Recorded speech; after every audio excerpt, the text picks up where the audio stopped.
ಈ ಭಾಗ ಸೂಕ್ತ ಭಾಷೆಗಳು ಮುಂದೆ ಶ್ರೀಮಚ್ಛಂಕರ ಭಗವತ್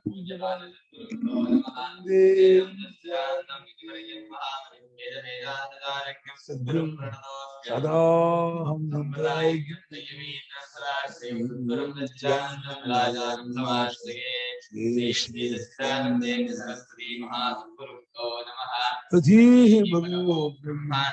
ಬರಲ್ವಾ ಗೌತಮಾಗ್ನಿ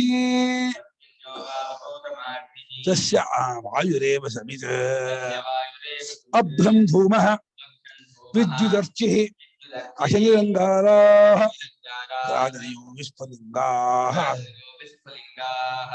पर्जन्यो वागौतमाग्निः तस्य वायुरेव समित अभ्रं धूमः विद्युदर्चिः अशनिरङ्गाराः राजनयो विस्फुलिङ्गाः पर्जन्यः वाव गौतम अग्निः तस्य वायुः एव समित अभ्रं धूमः विद्युत् अर्चिः अशनिः अंगाराः राजनयः विस्फुलिङ्गाः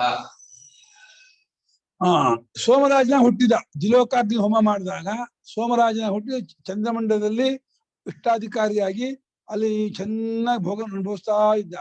ಎಷ್ಟೋ ಸಾವಿರಾರು ವರ್ಷ ಆಯ್ತು. 6 ವರ್ಷ ಆದ್ಮೇಲೆ ಅವನ ಶರೀರ ಶೋಕಾಗ್ನಿ ಕರಹೋದ್ಮೇಲೆ ಆ ಶೋಕ ಕರಹೋದ ಆಯುಧ ಅಂತ ತಗೊಂಡೋಗಿ ದೇವತೆಗಳು ಪರ್ಜನ್ಯಾಗ್ನಿ ಹೋಮ ಮಾಡ್ತಾರೆ. ಪರ್ಜನ್ಯ ಅನ್ನುವಂಥದ್ದು 2ನೇ ಅಗ್ನಿ. ಆ ಪರ್ಜನ್ಯ ಎಂಬ ಅಗ್ನಿಗೆ ವಾಯುವೇ ಸಮಿತ್ತು.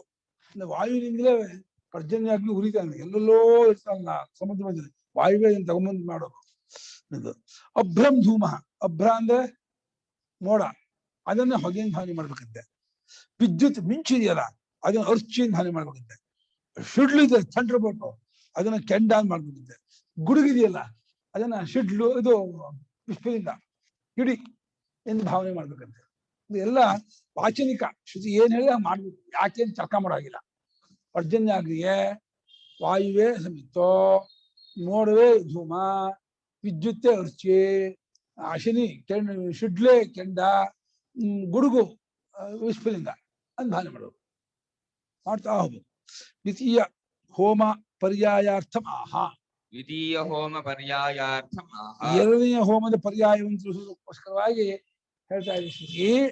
ಪರ್ಜನ್ಯೋ ವಾವ ಪರ್ಜನ್ಯೇವ ಗೌತಮಾಗ್ನಿಃ, ಪರ್ಜನ್ಯೋ ವಾವ ಪರ್ಜನ್ಯೇವ ಗೌತಮಾಗ್ನಿಃ. ಪರ್ಜನ್ಯೋ ವಾವ ಅಂದ್ರೆ ಪರ್ಜನ್ಯ ಏವ ಅಂತ. ಆ ಇವನಿಗೆ ಇಷ್ಟಾಧಿಕಾರಿಗೆ ಜುಲೋಕ ಮೊದಲನೇ ಅಗ್ನಿ ಆದರೆ ಅಲ್ಲಿನ ಇಲ್ಲಿ ಭೂಲೋಕ ಪೂರ್ವಕ್ಕೆ 2ನೇ ಅಗ್ನಿ ಪರ್ಜನ್ಯವೇ ಅಗ್ನಿ ಆಗುತ್ತೆ. ಪರ್ಜನ್ಯ ಅಂತ ಅಭಿಮಾನಿ ದೇವತೆ ಅದು. ಪರ್ಜನ್ಯೋ ನಾಮ ವೃಷ್ಟ್ಯುಪಕರಣಾಭಿಮಾನಿ ದೇವತಾ ವಿಶೇಷ. ಪರ್ಜನ್ಯೋ ನಾಮ ವೃಷ್ಟ್ಯುಪಕರಣಾಭಿಮಾನಿ ದೇವತಾ ವಿಶೇಷ. ಪರ್ಜನ್ಯ ಯಾವುದು ಅಂದ್ರೆ ವೃಷ್ಟಿಯನ್ನೇ ಉಪಕರಣವಾಗಿ ಇಟ್ಟು, ವೃಷ್ಟಿಯ ಮಳೆಯನ್ನೇ ಉಪಕರಣ ಅಂದ್ರೆ ಸಾಧನವಾಗಿ ಇಟ್ಕೊಂಡಂತಹ ಅದಕ್ಕೆ ಅಭಿಮಾನಿಯಾದ ಒಬ್ಬ ದೇವತೆ. ಸಾಮಾನ್ಯವಾಗಿ ಪರ್ಜನ್ಯಾಗ್ನಿ ವರುಣನೇ ಪರ್ಜನ್ಯಾಭಿಮಾನಿ ದೇವತೆ ಅಂತಾರೆ. ವರುಣ ಅವನು ವೃಷ್ಟಿಯನ್ನೇ ಉಪಕರಣ ಹೇಗೆ ಬರೆಯೋದಕ್ಕೆ ಪೆನ್ ಉಪಕರಣವೋ, ಇವರಿಗೆ ಗಾರೆಯವರಿಗೆ ಕರ್ಣ ಅಂತ ಉಪಕರಣ ಇರುತ್ತೋ, ಹಾಗೆ ಓದೋದು ಕರ್ಣ ಹೇಗೆ ಉಪಕರಣವೋ ಅದೇ ರೀತಿ ವೃಷ್ಟ್ಯಭಿಮಾನಿ ದೇವತೆಗೆ ಪರ್ಜನ್ಯಾಭಿಮಾನಿ ದೇವತೆಗೆ ವೃಷ್ಟಿ ಉಪಕರಣ. ತಸ್ಯ ವಾಯುರೇವ ಸಮಿತ, ತಸ್ಯ ವಾಯುರೇವ ಸಮಿತ. ಆ ಪರ್ಜನ್ಯಾಗ್ನಿಗೆ ವಾಯುವೇ ಸಮಿತ್ತು. ಏನು ವಾಯುನಾ ಹಿ ಪರ್ಜನ್ಯೋಗ್ನಿ ಸಮಿಧ್ಯತೆ, ವಾಯುನಾ ಹಿ ಪರ್ಜನ್ಯೋಗ್ನಿ ಸಮಿಧ್ಯತೆ. ವಾಯುವಿನಿಂದಲೇ ಅಲ್ವೇ ಪರ್ಜನ್ಯಾಗ್ನಿ ಜಗದ ಉರಿತಾರೆ ಅಂದ್ರೆ ಅವನು ಬ್ರೈಟ್ ಆಗ್ತಾನೆ, ಅದು ಇದಕ್ಕೆ ಸಿದ್ಧನಾಗ್ತಾನೆ. ವಾಯುವೇ ಎಲ್ಲವನ್ನು ಕೂಡ್ಸುತ್ತೆ. ಸಣ್ಣ ಸಣ್ಣ ಪುಟ್ಟ ಮೋಡನ್ನ ಕೂಡಿಸಿ ಡೆನ್ಸಿಟಿ ಮಾಡಿ ದಪ್ಪ ಮಾಡಿ ಕಪ್ಪ ಮಾಡಿ ಶಿಡ್ಲು ಗಿಡ್ಲು ಬಡಿಸಿ ದಬ್ಬಲೆ ಹೊಡಿಸಿ ಪುರೋವಾತಾದಿ ಪ್ರಾಬಲ್ಯ ವೃಷ್ಟಿ ದರ್ಶನೋ, ಪುರೋವಾತಾದಿ ಪ್ರಾಬಲ್ಯ ವೃಷ್ಟಿ ದರ್ಶನ. ಪುರೋವಾತವೇ ಮುಂತಾದಿಗಳು ಪ್ರಬಲವಾಯಿತು, ಜೋರಾಯಿತು ಅಂದ್ರೆ ವೃಷ್ಟಿ. ಪುರೋವಾತ ಮೇವಜ ನೀತಿ ವರ್ಷಸ್ಯಾವರುದ್ಧೈ ಪಶ್ಚಾದ್ವಾತಂ ಪ್ರತಿಮೀವತಿ. ಪುರೋವಾತ ಮೇವಜ ನೀತಿ, ಪಶ್ಚಾದ್ವಾತವನ್ನು ತಗ್ಸತ್ತಿದ್ದೆ, ಪುರೋವಾತವನ್ನು ಹೆಚ್ಚು ಮಾಡೋದು. ಇದು ಪಶ್ಚಾದ್ವಾತ, ಇದು ಪುರೋವಾತ. ಪುರೋವಾತ ಜೋರ ಹೇಳಬೇಕು, ಪಶ್ಚಾದ್ವಾತ ಅವಾಗ ವೃಷ್ಟಿ ಉಂಟಾಗುತ್ತೆ. ಅಭ್ರಂ ಧೂಮಃ ಧೂಮಕಾರ್ಯತ್ವಾತ್ ಧೂಮವಚ್ಚ ಲಕ್ಷ್ಯಮಾಣತ್ವಾತ್. ಅಭ್ರಂ ಧೂಮಃ ಧೂಮಕಾರ್ಯತ್ವಾತ್ ಧೂಮವಚ್ಚ ಲಕ್ಷ್ಯಮಾಣತ್ವಾತ್. ಅಭ್ರಂ ಅಂದ್ರೆ ಮೋಡ, ಅಪ್ ಭಾರತಿ ಇದು ಅಭ್ರ. ಅಪ್ಪನ ನೀರನ್ನ ಭಾರತಿ ಹೊತ್ಕೊಂಡಿದೆ, ಅದು ಅಭ್ರ. ಅದು ಧೂಮದ ಕಾರ್ಯವಾಗಿದೆ. ಅಭ್ರಂಭೂಮ ಒಂದು ಹೊಗೆಯಿಂದ ಬಂದದ್ದಂತ ಮೂಲ. ಹೊಗೆಯಿಂದ ಉಂಟಾದದ್ದು ಪ್ರಾಚೀನ ಕಾಲದ ನಂಬಿಕೆ. ಅಥವಾ ಹೊಗೆ ಅಂತ ಕಾಣುತ್ತೆ, ಕಪ್ಪ ಕಾಣುತ್ತೆ, ಆದ್ರಿಂದಲೂ ಅಭ್ರವನ್ನೇ ಧೂಮ ಅಂತ ಮಾಡ್ಕೊಳ್ಳಿ. ಹೊಗೆಯಂತೆ ಕಾಣುತ್ತೆ ಎರಡನೇದು, ಹೊಗೆಯ ಕಾರ್ಯವಾಗಿ ಮೊದಲನೇದು. ವಿದ್ಯುದರ್ಚಿ ಪ್ರಕಾಶ ಸಾಮಾನ್ಯ. ವಿದ್ಯುದರ್ಶಿ ಪ್ರಕಾಶ ಸಾಮಾನ್ಯ. ಮಿಂಚನ್ನೇ ಜ್ವಾಲೆ ಅರ್ಚಿ ಮಕ್ಕಳು, ಇದು ಪ್ರಕಾಶ ಸಾಮಾನ್ಯ, ಬ್ರೈಟ್ನೆಸ್. ಮಿಂಚಲ್ಲೂ ಇದೆ, ಅರ್ಚಿಯಲ್ಲೂ ಬ್ರೈಟ್ ಇದೆ, ಆದ್ರಿಂದ ಮಿಂಚನ್ನೇ ಅರ್ಚಿ ಮಾಡೋದು. ಅಶನಿರಂಗಾರ ಕಾಠಿಣ್ಯ ವಿದ್ಯುತ್ ಸಂಬಂಧಾತ್ಮ. ಅಶನಿರಂಗಾರಾಹ ಕಾಠಿಣ್ಯಾತ್ ವಿದ್ಯುತ್ ಸಂಬಂಧ್ಯಾತ್. ಅಶನಿ ಅಂಗಾರ ಅಂದ್ರೆ ಗಟ್ಟಿ, ಕೆಂಡ ಯಾವಾಗ ಗಟ್ಟಿ ದಪ್ಪ ಇರುತ್ತೆ. ಶಿಡ್ಲು ಕೂಡ ಕಠಿಣ, ಬಂದ್ ಹೊಡೆದ್ರೆ ಬೆಳ್ಳಿಗೆ ಚಪಾಟಿಯಲ್ಲಿ ಹೋಗ್ಬಿಡುತ್ತೆ. ಇನ್ನು ಮಿಂಚಿನ ಸಂಬಂಧವಿದೆ. ಅಲ್ಲಿ ಹೇಗೆ ಬೀಜ ಅರ್ಚಿ ಆದ್ಮೇಲೆ ಅಂಗಾರ ಬರುತ್ತೋ, ವಿದ್ಯುತ್ ಅರ್ಚಿ ಆದ್ಮೇಲೆ ಆ ವಿದ್ಯುತ್ ಸಂಬಂಧ ಇದೆ ಶಿಡ್ಲಿಗೆ. ಆದ್ರಿಂದ ಆ ಹೋಲಿಕೆಯಿಂದ ಶಿಡ್ಲನ್ನೇ ಕೆಂಡ, ಗಟ್ಟಿಯಾದ ಕೆಂಡ. ಪರ್ಜನ್ಯಾಗ್ನಿಯ ಕೆಂಡ ಯಾವುದು? ಅಶನಿಹಿ ಅಂಗಾರ. ಕ್ರಾದನಿಯೋ ವಿಸ್ಫುಲಿಂಗಾಹ. ಕ್ರಾದನಿಯೋ ವಿಸ್ಫುಲಿಂಗಾಹ. ಕ್ರಾದನಿಯೋ ಗರ್ಜಿತ ಶಬ್ದಾಹ ಮೇಘಾನಾಂ. ಕ್ರಾದನಿಯೋಃ ಗರ್ಜಿತ ಶಬ್ದಾಃ ಮೇಘಾನಾಂ. ಕ್ರಾದನಿಗಳೇ ವಿಸ್ಫುಲಿಂಗ. ಕ್ರಾದನಿ ಅಂದ್ರೆ ಮೇಘಗಳ ಗುಡುಗು ಅಂತ ಗರ್ಜನೆ ಮಾಡ್ತಾರೆ. ಹಾಗೆ ಕಿಡಿ ಚೆದರ್ಕೊಂಡು ಹೋಗುತ್ತೋ ಹಾಗೆ ಗುಡುಗು ಹೋಗುತ್ತೆ. ಅದನ್ನ ಆ ಗುಡುಗನ್ನೇ ಕಿಡಿ ಭಾವನೆ ಮಾಡ್ತಾರೆ. ಓ, ನಾವು ಮಾಡ್ಬಾರ್ದು, ಬ್ರಹ್ಮಚರ್ಯ ಮಾಡ್ಬೋದು, ಗೃಹಸ್ಥ ಮಾಡ್ಬೋದು, ಗಣೇಶ ಮಾಡ್ಬೋದು. ವಿಪ್ರಕೀರ್ಣತ್ವ ಸಾಮಾನ್ಯ. ಗುಡುಗು ಚೆದರ್ಕೊಂಡು ಹೋಗುತ್ತೆ, ಕಿಡಿಯು ಚೆದರ್ಕೊಂಡಿರುತ್ತೆ. ಆ ಹೋಲಿಕೆಯಿಂದ ಗುಡುಗನ್ನೇ ಕಿಡಿ ಭಾವನೆ ಮಾಡ್ಬೋದು. ತಸ್ಮಿನ್ನೋ ದೇವಾಃ ಸೋಮಂ ರಾಜಾನ್ ಜುಹ್ವತಿ. ತಸ್ಯ ಆಹುತಿಃ ವರುಷಭೂ ಸಂಭವತಿ.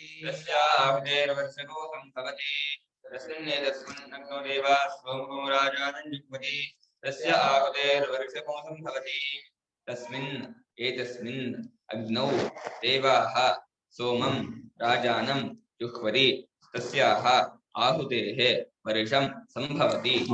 ಈ ಪರ್ಜನ್ಯಾಗ್ನಿಯಲ್ಲಿ ದೇವತೆಗಳು ಇದೇ ಸೋಮರಾಜನನ್ನೇ ಹೋಮ ಮಾಡ್ತಾರೆ. ಇಲ್ಲಿ ದ್ವಿಲೋಕದಿಂದ ಬಂದಂತ ಸೋಮರಾಜನ ಪರ್ಜನ್ಯಾಗ್ನಿ ಅಲ್ಲಿ ಹೋಮ ಮಾಡ್ಕೊಂಡು ವೃಷ್ಟಿಯಾಗಿ ಬಿದ್ದುಬಿಡ್ತಾನೆ ಭೂಮಿಗೆ. ವೃಷ್ಟಿಯಾಗಿ ಬಿದ್ದು ಇಲ್ಲಿ ಔಷಧಿ ವನಸ್ಪತಿ ಆಗ್ತಾನೆ, ಅನ್ನ ಆಗ್ತಾನೆ. ಆಹುತಿ ವರುಷ, ಆಹುತಿನ ಮಳೆಯಾಗಿ ಬರ್ತಾನೆ ಅಂತ. ತಸ್ಮಿನ್ ಅಗ್ನೋ ದೇವಾಃ ಪೂರ್ವ ಸೋಮಂ ರಾಜಾನ. ಆ ಈ ಅಗ್ನಿಯಲ್ಲಿ ದೇವತೆಗಳು ಹಿಂದಿನಂತೆ ಯಜಮಾನ ಕರ್ಣಾಭಿಮಾನಿ ದೇವತೆಗಳ ಸೋಮರಾಜನಿಂದ ಇನ್ನು ಸೋಮರಾಜ ಯಜಮಾನ ಸೋಮರಾಜ ಅಂತ ಹೇಳೋದು ಅಗ್ನಿಹೋತ್ರಿಯನ್ನೇ, ಅವನು ಹೋಮ ಮಾಡ್ತಾರೆ. ಆ ಆಹುತಿಯಿಂದ ಆಹುತಿ ವರ್ಷ ಸಂಭವತಿ. ಆ ಆಹುತಿ ನಿಮಿತ್ತದಿಂದ ವರ್ಷ ಅಂದ್ರೆ ವೃಷ್ಟಿ, ಮಳೆ, ರೈನ್ ಅದು ಉಂಟಾಗುತ್ತೆ. ಶ್ರದ್ಧಾಖ್ಯಾಹ ಪಹ ಸೋಮಾಕಾರ ಪರಿಣತಾಃ. ದ್ವಿತೀಯೇ ಪರ್ಯಾಯೇ ಪ್ರಾಪ್ಯ ಪರಿಣಮಂತೆ.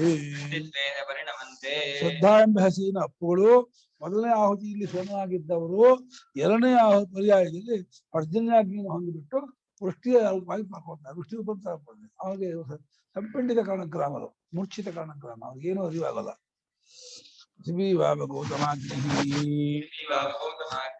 ತಸ್ಯ ಸಂವತ್ಸರೇವ ಸಮಿತ್ ಆಕಾಶೋ ಧೂಮಃ ರಾತ್ರಿರಚ್ಚಿಃ ದಿಶೋ ಅಂಗಾರಾಃ ಅವಾಂತರದಿಶೋ ವಿಸ್ಫುಲಿಂಗಾಃ. तस्य संवत्सर एव समित् आकाशो धूमः रात्रिदर्चिः दिशो अंगाराः अवान्तरदिशो विस्फुलिंगाः.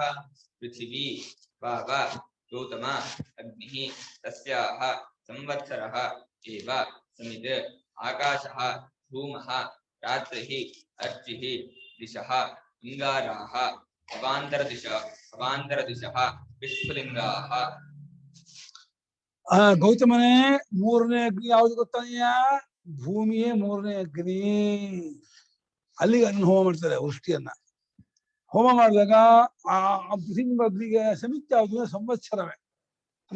ಸಂವತ್ಸರ ಅನ್ನೋ ಒಂದು ಕಾಲ, ಇದು ಒಟ್ಟು 360 ದಿವಸ ಒಂದು ಕಾಲದ ಒಟ್ಟಿದೆಯಲ್ಲ, ಅದು ಆ ಸಂವತ್ಸರವೇ ಆ ಪೃಥ್ವಿ ಎಂಬ ಅಗ್ನಿಗೆ ಸಮಿತು. ಅದರಲ್ಲೇ ಭೂಮಿ ಉರಿಯುತ್ತಂತೆ. ಇದು ಆಕಾಶ, ಭೂಮಿ ಮೇಲೆ ಇರುವಂಥದ್ದು ಆಕಾಶವಾದ್ರಿಂದ ಅಗ್ನಿ ಮೇಲೆ ಹೊಗೆ ಇರುತ್ತಲ್ಲ, ಆಕಾಶವನ್ನು ಧೂಮಾನ್ ಭಾವನೆ ಮಾಡುವಂತ. ಇಲ್ಲಿ ಎಲ್ಲಾ ಜಾಗದಲ್ಲೂ ಯಾಕೆ ಪ್ರಶ್ನೆ ಇಲ್ಲ. ಶ್ರುತಿ ಹೇಳಿದ್ದನ್ನ ಭಾವನೆ ಜಾಗದಲ್ಲಿ ಒಪ್ಕೋಬೇಕು. ಇದು ಭಾವನಾ ಪ್ರಪಂಚವಾದ್ರಿಂದ, ಇದು ಅನುಭವ ವಿಚಾರವಲ್ಲವಾದ್ರಿಂದ ಇಲ್ಲಿ ಲಾಜಿಕ್ ನಡೆಯಲ್ಲ. ಇದು ಶ್ರದ್ಧೆಯ ನಂಬಿಕೆಯಿಂದ ಆಕಾಶವನ್ನೇ ಹೊಗೆ ಮಾಡಬೇಕು. ರಾತ್ರಿಯನ್ನೇ ಅರ್ಚಿ ಅಂತ. ಯಾಕೆಂದ್ರೆ ಭೂಮಿಯ ಅಗ್ನಿ ಆದ್ಮೇಲೆ ಅದು ರಾತ್ರಿ ಭೂಮಿಯ ಇದೆ, ಭೂಮಿಯಿಂದ ಭೂಮಿಯ ಮೇಲೆ ರಾತ್ರಿ. ಭೂಮಿ ಒಂದ್ ಕಡೆ ಸೂರ್ಯ ಬೆನ್ ಮಾಡ್ಕೊಂಡು ರಾತ್ರಿ ಇರ್ಬೋದು. ಹಾಗೆ ಇದೊಂದು ಸಮಿತಿಯಿಂದ ಅರ್ಚಿ ಆಗುತ್ತ. ಹಾಗೆ ಇದರಿಂದ ಆಕಾಶ ಇದ್ಕೊಳ್ಳುತ್ತೆ ಅರ್ಚಿ, ರಾತ್ರಿ ಅರ್ಚಿ. ದಿಕ್ಕುಗಳೇ ಅಂಗಾರ, ಪ್ರಶಾಂತ ಸಾಮಾನ್ಯ. ಪೂರ್ವಾದಿ 4 ದಿಕ್ಕುಗಳನ್ನ ಕೆಂಡ ಅಂತ ಭಾವನೆ ಮಾಡ್ಬೇಕು. ಅವಾಂತರಿಕೆಯ ಒಂದು ಆಗ್ನೇಯ, ನೈಋತ್ಯ, ವಾಯುವ್ಯ, ಈಶಾನ್ಯ, ಅದನ್ನ ಕಿಡಿಯಿಂದ ಭಾವನೆ ಮಾಡಬೇಕು. ಪೃಥ್ವಿ ಭಾವ ಗೌತಮಾಗ್ನಿ ಇತ್ಯಾದಿ ಪೂರ್ವದು. ಬರುದಾನಂದ್ರೆ ಅಯಂಲೋಕ ಅಂತ ಹೇಳ್ತು. ಇಲ್ಲಿ ಪೃಥ್ವಿ ಅಂತ ಹೇಳ್ತಾ ಇದೆ, ಸ್ವಲ್ಪ ವ್ಯತ್ಯಾಸ ಇದೆ. ಆ ಶಾಖೆಗಳು ಹಾಗೆ ಮಾಡ್ತಾರೆ, ಈ ಶಾಖೆ ಹೀಗೆ ಮಾಡ್ತಾರೆ. ಈ 2 ಶಾಖೆಗೂ ಸೇರಿದೆ ಇದ್ರು ಯಾವುದೋ ಒಂದು ನಾಶಿಸ್ತಾರೆ. ಪೃಥ್ವಿಯೇ ಇಲ್ಲಿ ಗೌತಮನೆ ಮೂರನೇ ಅಗ್ನಿ ಎಂಬುದಾಗಿ ಭಾವನೆ ಮಾಡೋ ಹಿಂಜರಂತೆ. ತಸ್ಯಾಹ ಪೃಥಿವ್ಯಾಖ್ಯಸ್ಯ ಅಗ್ನೇಃ ಸಂವತ್ಸರ ಏವ ಸಮಿತ್. ಪೃಥ್ವಿ ಎಂಬ ಹೆಸರಿನ ಆ ಅಗ್ನಿಗೆ ಸಂವತ್ಸರ ಅಂತ ಕಾಲ ಇದೆಯಲ್ಲ, ಅದರಿಂದಲೇ ಭೂಮಿ ಉರಿಯೋದ್ರೆ ಆಯಾ ಋತುವಿನಲ್ಲಿ ಆಯಾ ಮಾಸದಲ್ಲಿ ಅದನ್ನು ಕಂಗೊಳಿಸುತ್ತೆ. ತನ್ನ ವಿಶೇಷ ರೂಪದಿಂದ ಭೂಮಿ ವಸಂತ ಋತುವಿನಲ್ಲಿ ಚಿಗುರಿ ಚೆನ್ನಾಗಿ ಕಾಣುತ್ತೆ. ಗ್ರೀಷ್ಮದಲ್ಲಿ ಸಣ್ಣ ಬಿಸಿಲಿಂದ ಉಳಿತಾ ಇರುತ್ತೆ. ಭೂಮಿ ಒಂದು ವರ್ಷ ಋತುವಿನಲ್ಲಿ ಒಳ್ಳೆ ಮಳೆ ಸುರಿತಾ ಇರುತ್ತೆ. ಹೀಗೆ ಸಂವತ್ಸರೇಣ ಹಿ ಕಾಲೇನ ಸಮಿದ್ಧ ಪೃಥಿವಿ ವ್ರೀಹ್ಯಾದಿ ನಿಷ್ಪತ್ತಯೇ ಭವತಿ. ಸಂವತ್ಸರೇಣ ಹಿ ಕಾಲೇನ ಸಮಿದ್ಧಾಃ ಪೃಥಿವಿ ವ್ರೀಹ್ಯಾದಿ ನಿಷ್ಪತ್ತಯೇ ಭವತಿ. ಸಂವತ್ಸರವೆಂಬ ಕಾಲದಿಂದ ಉರಿದಂತಹ ಭೂಮಿಯೋ, ಭೂಮಿ ಎಂಬ ಭೂಮಿಯು ವ್ರೀಹಿನ ಭತ್ತ, ಆದಿಯಿಂದ ಗೋಧಿ, ಜೋಳ, ಕಡ್ಲೆ, ಹೆಸರು, ಉದ್ದು, ಏನೇನ್ ಧಾನ್ಯ ಇದೆ ಎಲ್ಲಾ ಧಾನ್ಯ ನಿಷ್ಪತ್ತಿ ಉಂಟಾಗೋದಕ್ಕೆ ಕಾರಣ. ಸಂವತ್ಸರ ಟೈಮ್ ಕಾಣಬೇಕು. ಇವತ್ತು ಹಾಕ್ಬಿಟ್ರೆ ತಕ್ಕ ಬಂದ್ಬಿಡಲ್ಲ, ಅದಕ್ಕೆ ಟೈಮ್ ತಗೊಳುತ್ತೆ. ಅದು ಸಂವತ್ಸರವೆಂಬ ಕಾಲ ಎಲ್ಲ ಮಾವಿನ ಹಣ್ಣು ವರ್ಷಕ್ಕೊಂದ್ಸಲ, ಹಲಸಿನ ಹಣ್ಣು, ಅಡಿಕೆ, ಈ ತೆಂಗು ವರ್ಷಕ್ಕೊಂದ್ಸಲ ಚೆನ್ನಾಗಿ ಉಳಿಯುತ್ತೆ. ಸಂವತ್ಸರ ಅಂದ್ಬಿಟ್ರೆ ಆ ಕಾಲ ಬಂದ್ಬಿಟ್ಟು ಟಕ ಎಲ್ಲ ಉಳಿಯುತ್ತೆ. ಆಕಾಶೋ ಧೂಮ ಪೃಥಿವ್ಯಾಹ ಇವ ಉತ್ಥಿತಃ. ಆಕಾಶೋ ದೃಶ್ಯ. ಆಕಾಶವನ್ನು ಧೂಮ ಅಂತ ಭೂಮಿಯಿಂದ ಮೇಲೆ ಎದ್ಕೊಂಡಿದೆಯೋ ಅನ್ನೋ ಕಾಣುತ್ತೆ. ಈಗ ಅಗ್ನಿಯಿಂದ ಹೊಗೆ ಬರುತ್ತೋ, ಭೂಮಿಯಿಂದ ಮೇಲೆ ಎದ್ಕೊಂಡಂಗೆ ಕಾಣುತ್ತೆ ಆಕಾಶ. ಅದರಿಂದ ಆಕಾಶವನ್ನು ಧೂಮ ಅಂತ ಭಾವನೆ ಮಾಡ್ಕೊಳ್ಳಿ. ಎಲ್ಲ ಉಪಾಸನಾ ಪ್ರಕರಣವಾದ್ದರಿಂದ ಭಾವನೆಯೇ ಮುಖ್ಯ ಇದೆ. ಯಥಾ ಅಗ್ನಿ ಧೂಮ, ಹೇಗೆ ಅಗ್ನಿಯಿಂದ ಧೂಮ ಬರುತ್ತೋ ಹಾಗೆ ಭೂಮಿಯಿಂದ ಆಕಾಶ ಎದ್ಕೊಂಡಿದೆ, ಅದನ್ನ ಆಕಾಶವನ್ನು ಧೂಮ ಅಂತ ಮಾಡ್ಕೊಳ್ಳಿ. ಭೂಮಿ ರಾತ್ರಿ ರಚಿ ಪೃಥಿವ್ಯಾಹ ಹಿ ಅಪ್ರಕಾಶಾತ್ಮಕಾಯಾಹ ಅನುರೂಪ ರಾತ್ರಿ. ಭೂಮಿ ಅಪ್ರಕಾಶ, ಸೂರ್ಯ ಚಂದ್ರಾದಿಗಳಿಂದ ಭೂಮಿ ಹೊಳೆಯಲ್ಲ. ಅಪ್ರಕಾಶಾತ್ಮಕವಾದ ಭೂಮಿಗೆ ತನ್ನ ಸ್ವಭಾವ ತಕ್ಕಂತಹ ಅಪ್ರಕಾಶಾತ್ಮಕವಾದ ರಾತ್ರಿ ಅದರಿಂದ ಬಂದದ್ದು. ಅದನ್ನ ಅದೇ ಅರ್ಚಿ. ಪ್ರಕಾಶಾತ್ಮಕವಾಗಿರುವುದಕ್ಕೆ ಪ್ರಕಾಶಾತ್ಮಕವಾದ ಜ್ವಾಲೆ ಬರುತ್ತೆ. ಅಪ್ರಕಾಶಾತ್ಮಕವಾಗಿರ್ತಕ್ಕಂಥ ಭೂಮಿಗೆ ಅಪ್ರಕಾಶಾತ್ಮಕ ರಾತ್ರಿ ಎದ್ಕೊಂಡಿದೆ, ಅನುರೂಪವಾಗಿದೆ. ತಮೋರೂಪತ್ವಾತ್ ಅಗ್ನೇರಿವ ಅನುರೂಪಮರ್ಚಿ. ಅದು ತಮೋರೂಪವಾಗಿದೆ ರಾತ್ರಿ. ಭೂಮಿ ಹೇಗೆ ಬೆಳಕಿಲ್ಲದ್ದೋ, ಪ್ರಕಾಶಮಾನವಿಲ್ಲದ್ದೋ, ಅದಕ್ಕೆ ಅನುಗುಣವಾಗಿದೆ ರಾತ್ರಿ ಎಂಬ ಜ್ವಾಲೆಯು. ತಮೋರೂಪವಾಗಿ ಕಟ್ಲೆ ರೂಪವಾಗಿದೆ ಅಂತ ಅರ್ಥ. ಅದಕ್ಕೆ ಸಮಾನ. ಸೂರ್ಯ ಬೆಳಕಿನವನು, ಅರ್ಥ ಅರ್ಚಿ ಬೆಳಕಿನ ರೂಪ ಆಗಿದೆ. ಅಗ್ನಿಯ ಭೂಮಿಯ ಅಗ್ನಿ ಬಿಟ್ರೆ, ಭೂಮಿ ಎಂಬ ಅಗ್ನಿ ಒಂದು ರೀತಿ ಕಟ್ಟೆ ಬೆಳಕಿದ್ದೇ ಇರೋದು. ಅದನ್ನ ಎದ್ಕೊಂಡಂತ ರಾತ್ರಿಯು ತಮೋರೂಪ. ದಿಶಃ ಅಂಗಾರಾಹ ಸಾಮಾನ್ಯ. ಪೂರ್ವಾದಿ 4 ದಿಕ್ಕುಗಳೇ ಕೆಂಡಗಳು, ಉಪಶಾಂತವಾಗಿದೆ. ಕೆಂಡ ಹೇಗೆ ಶಾಂತವಾಗಿರುತ್ತೋ ದಿಕ್ಕುಗಳು ಶಾಂತವಾಗಿದೆ, ಅದನ್ನ ಕೆಂಡ ಅಂತ ಭಾವನೆ ಮಾಡಿ. ಅಮಾಂತರಜ ವಿಸ್ಫುಲಿಂಗ ಕ್ಷುದ್ರತ್ವ ಸಾಮಾನ್ಯ. ಅವಾಂತರದಿಶಃ ವಿಸ್ಫುಲಿಂಗಾಃ ಕ್ಷುದ್ರತ್ವ ಸಾಮಾನ್ಯ. ಅಗ್ನಿ ನೈಋತ್ಯ ವಾಯುಗಳನ್ನ ಕಿಡಿಯಿಂದ ಭಾವನೆ ಮಾಡಿ ಯಾಕೆ ಸಣ್ಣ ಸಣ್ಣ ಇದೆ. ಆಗ್ನೇಯ ಪೂರ್ವ ಮತ್ತು ದಕ್ಷಿಣಗಳ ನಡುವೆ ಭಾಗ, ದಕ್ಷಿಣ ಪಶ್ಚಿಮ ನಡುವೆ ಭಾಗ ನೈಋತ್ಯ, ಪಶ್ಚಿಮೋತ್ತರ ನಡುವೆ ಭಾಗ ವಾಯುವ್ಯ, ಉತ್ತರ ಪೂರ್ವ ನಡುವೆ ಭಾಗ ಈಶಾನ್ಯ ಅಂತ ಅದು ಸಣ್ಣ ಸಣ್ಣ ಆದ್ರಿಂದ ಕಿಡಿ ಸಣ್ಣ ಸಣ್ಣ ಅದನ್ನ ಕಿಡಿಯಿಂದ ಭಾವನೆ ಮಾಡಿ. ಶುದ್ಧತ್ವನ ಅಲ್ಪತ್ವ ಸಾಧನ ಅಷ್ಟೇ. ಆ ಹೋಲಿಕೆಯಿಂದ ಅದನ್ನು ಕಿಡಿಯಿಂದ ಭಾವನೆ ಮಾಡ್ಕೊಳ್ಳಿ. ಸರಿ, ಈ ಭೂಮಿ ಎಂಬ ಅಗ್ನಿಯಲ್ಲಿ ಏನು ಹೋಮ ಮಾಡ್ತಾರೆ? ತಸ್ಮಿನ್ ಅಗ್ನೋ ದೇವಾಃ ವರುಷಂ ಜುಹ್ವತಿ. ಆಹುತೇಃ ಅನ್ನಗೋ ಸಂಭವತಿ. ಈ ಅಗ್ನಿಯಲ್ಲಿ, ಭೂಮಿ ಎಂಬ ಅಗ್ನಿಯಲ್ಲಿ ದೇವತೆಗಳು ಅಂದ್ರೆ ಯಜಮಾನ ಕಲ್ವ ದೇವತೆಗಳು ಆ ವೃಷ್ಟಿಯನ್ನೇ ಹೋಮ ಮಾಡ್ತಾರೆ, ಮಳೆಯನ್ನೇ ಹೋಮ ಮಾಡ್ತಾರೆ. ಮಳೆಯನ್ನು ಹೋಮ ಮಾಡ್ಕೊಳ್ಳೇನೆ ಅನ್ನ ಹುಟ್ಟುತ್ತೆ. ವ್ರೀಹಿಯವಾದಿ ಭತ್ತ, ರಾಗಿ, ಜೋಳ, ಗೋಧಿ, ಕಡಲೆ, ಹೆಸರು, ಉದ್ದು, ತೊಗರಿ ಎಲ್ಲ ಡಗಡಗಳು ಬೆಳ್ಕೊಳುತ್ತೆ. ತಾಳೆ ಬೆಳ್ಕೊಳ್ಳಲ್ಲ, ಕೃಷಿ ಮಾಡಿ ಬೆಳೆಸ್ತಾರೆ. ಅನ್ನ ಉಂಟಾದೆ. ಆ ಅನ್ನದಲ್ಲಿ ಕೂತ್ಕೊಂಡಿರ್ತಾನೆ ಅವನು, ಆ ಸೋಮರಾಜ ಇರ್ತಾನೆ, ಟಕ್ಕ ಟಕ್ಕ ಟಕ್ಕ ಆಡಿಸ್ತಾನೆ. ಅವನು ಅದು ಆಡಿಸ್ತಾನೆ. ಅವನು ಬಹಳ ಎಕ್ಸ್ಪರ್ಟ್ ಆಡಿಸೋದಲ್ಲೇ, ಆಟ ಆಡಿಸ್ತಾನೆ. ಹೊರಸು ನಾನು ಕಳಿಸು ಹೋಗ್ಬೇಕು. ತಸ್ಮಿನ್ ಇತ್ಯಾದಿ ಸಮಾನ. ಆ ಈ ಪೃಥ್ವಿ ಅಗ್ನಿಯಲ್ಲಿ ಅನ್ನುವ ವಾಕ್ಯಕ್ಕೆ ಹಿಂದಿನಂತೆ ಅರ್ಥ ಮಾಡ್ಕೊಳ್ಳಿ ಅಂತ ಇದ್ದಾರೆ ಭಾಷ್ಯಕಾರರು. ತಸ್ಯಾಹ ಆಹುತೇಃ ಅನ್ನಂ ವ್ರೀಹೀಯವಾದಿ ಸಂಭವತಿ. ಆ ಆಹುತಿಯಲ್ಲಿ ಅನ್ನ ಹುಟ್ಟುತ್ತೇನೆ. ಅನ್ನ ಅಂದ್ರೆ ನೇರವಾಗಿ ತಿನ್ನುವ ಅನ್ನ, ಭತ್ತ, ರಾಗಿ, ಜೋಳ ಇತ್ಯಾದಿ ಅನ್ನ ಆಗುವುದಕ್ಕೆ ಸಾಧನವಾದ ಧಾನ್ಯಗಳು, ತರಕಾರಿಗಳು, ಹಣ್ಣು ಹಂಪಲುಗಳು ಎಲ್ಲ ಹುಟ್ಟು. ಹಣ್ಣು ಅಂದ್ರೆ ಗೊತ್ತು, ಹಂಪಲು ಅಂದ್ರೆ ಹಣ್ಣು ಹಂಪಲು ಅಂತ. ಹಣ್ಣು ಅಂದ್ರೆ ಏನೋ ಪ್ರಸಿದ್ಧ, ಹಂಪಲು ಅಂದ್ರೆ ಏನಮ್ಮ? ಹಣ್ಣು ಹಂಪಲು ಅಂತಾರೆ. ನಿಮಗೂ ಗೊತ್ತಿಲ್ವಾ? ನಮ್ಮ ಇವ್ರು ಹೇಳ್ತಾರೆ ನೋಡಿ, ನಮ್ಮ ನಾಗರಾಜ್ ಹೇಳ್ತಾರೆ ಕೇಳಿ, ಹಣ್ಣು ಹಂಪಲು. ಇವರು ಸುಮನ ಹೇಳ್ತಾರೆ ಬೇಯಿಸುವ ಪದಾರ್ಥಗಳು ಅಂತ. ಸ್ವಾದಿಷ್ಟಕರ, ಸ್ವಾದ ರುಚಿಕರವಾದದ್ದು ಅಂತ. ರುಚಿಕರವಾದ.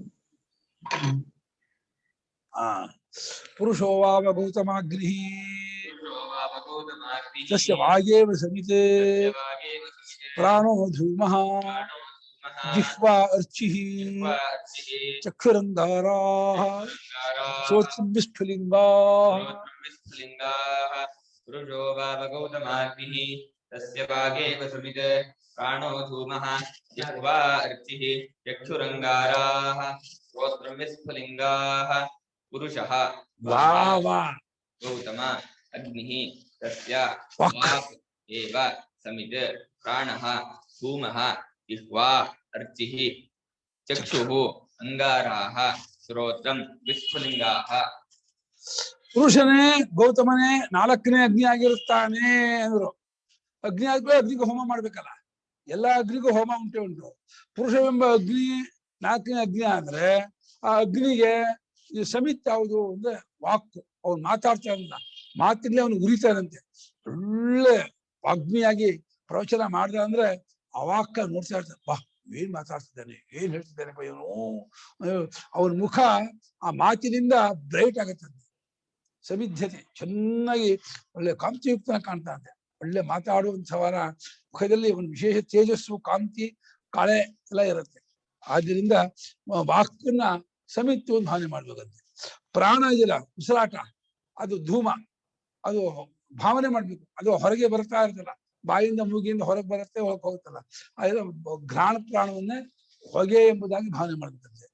ಅವನು ನಾಲಿಗೆ ಇದೆಯಲ್ಲ, ನಾಲಿಗೆ ಒಚ್ಚಿ ಜ್ವಾಲೆ, ಶಾರ್ಪ್ ಆಗಿರ್ತಕ್ಕಂಥ ಒಳ್ಳೆ ತೀಕ್ಷ್ಣವಾದ ಮಾತುಗಳು ಬರುತ್ತೆ. ನಾಲಿಗೆ ನೋಡ್ಕೊಳ್ಳಿ ಕೆಂಪಾಗಿರುತ್ತಲ್ಲ, ಅರ್ಚಿ ಹೆಕ್ಕೆ ಜ್ವಾಲೆ ಕೆಂಪಾಗಿರುತ್ತೋ, ನಾಲಿಗೆನು ಕೆಂಪಾಗಿದೆಯಲ್ಲ, ಆದ್ರಿಂದ ನಾಲಿಗೆಯನ್ನ ಅರ್ಚಿ ಜ್ವಾಲೆ ಅಂತ ಭಾವನೆ ಮಾಡ್ಬೇಕಂತೆ ಪುರುಷರು. ಕಿವಿ ಇದೆಯಲ್ಲ, ಅದು ಚಕ್ಷು, ಕಣ್ಣು ಇದೆಯಲ್ಲ, ಕಣ್ಣು ಅಂಗಾರ, ಅಂಗಾರ ಕೆಂಡ, ಕಣ್ಣು ಒಳ್ಳೆ ಶಾಂತವಿದೆ. ಗಂಡಸರ ಕಣ್ಣು ಒಳ್ಳೆ ಕಣ್ಣು ಶಾಂತ ಆಗಿರುತ್ತೆ. ಅದೇ ಇದಾಗ್ತಿರಲ್ಲ, ಇದಾಗಿರುತ್ತೆ, ನಿಂತಿರ್ತಾರೆ. ಅವ್ರ ಕಣ್ಣುಗಳು ಅವ್ರಿಗೆ ಎಷ್ಟು ತುಂಬಾ ಗಲಿಬಿಲಿ ಆಗಿರಲ್ಲ, ತುಂಬಾ ಇದಾಗಿರಲ್ಲ, ಟೆನ್ಷನ್ ಇರಲ್ಲ. ಶಾಂತ ಸಮಾಧಾನ ಇರುತ್ತೆ. ಅಲ್ಲಿ ಕಣ್ಣು ನೋಡಕ್ಕೆ ಇದಾಗಿರುತ್ತಲ್ಲ, ಕೆಂಡ ಹೇಗೆ ಶಾಂತ ಇರುತ್ತೋ ಹಾಗೆ ಕಣ್ಣು ಶಾಂತ ಇರೋದ್ರಿಂದ ಅದನ್ನ ಕೆಂಡ ಅಂತ ಭಾವನೆ ಮಾಡ್ಬೇಕು. ಕಿವಿ ವಿಸ್ಫುಲಿಂಗ, ಈ ದೂರ ಇದೆ, ಈ ಕಡೆ ಒಂದು ಈ ಕಡೆ ಒಂದು ಇದೆ. ಆಮೇಲೆ ಎಲ್ಲಾ ಕಡೆ ಇರೋ ಶಬ್ದವನ್ನೆಲ್ಲ ಎಳೆಯತರ, ಚದುರಿದ ಶಬ್ದವನ್ನೆಲ್ಲ ಎಳೆಯೋದ್ರಿಂದ ಕಿಡಿಯನ್ನು ಕಿಡಿಯಿಂದ ಭಾವನೆ ಮಾಡ್ಬೇಕು. ಪುರುಷಾನು ಅಗ್ನಿಗೂ ಐದು ಆಯ್ತು. ಏನೋ ಬಾಯಿ ಸಮಿತ್ತು, ಆಮೇಲೆ ಪ್ರಾಣ ಧೂಮ, ಕಣ್ಣು ಅಂಗಾರ, ನಾಲಿಗೆ ಅರ್ಚಿ, ಕಿವಿ ವಿಸ್ಫುಲಿಂಗ ಕಿಡಿ. ಈ ಅಗ್ನಿ ಆಗಿದೆ. ಪುರುಷೋ ವಾವಭೂತಮಾಗ್ನಿ ತಸ್ಯ ವಾಗೇವ ಸಮಿತಿ. ಗೌತಮನೇ ನಾಲ್ಕನೇ ಅಗ್ನಿಯು ಪುರುಷನೇ ಆಗಿರುತ್ತಾನೆ.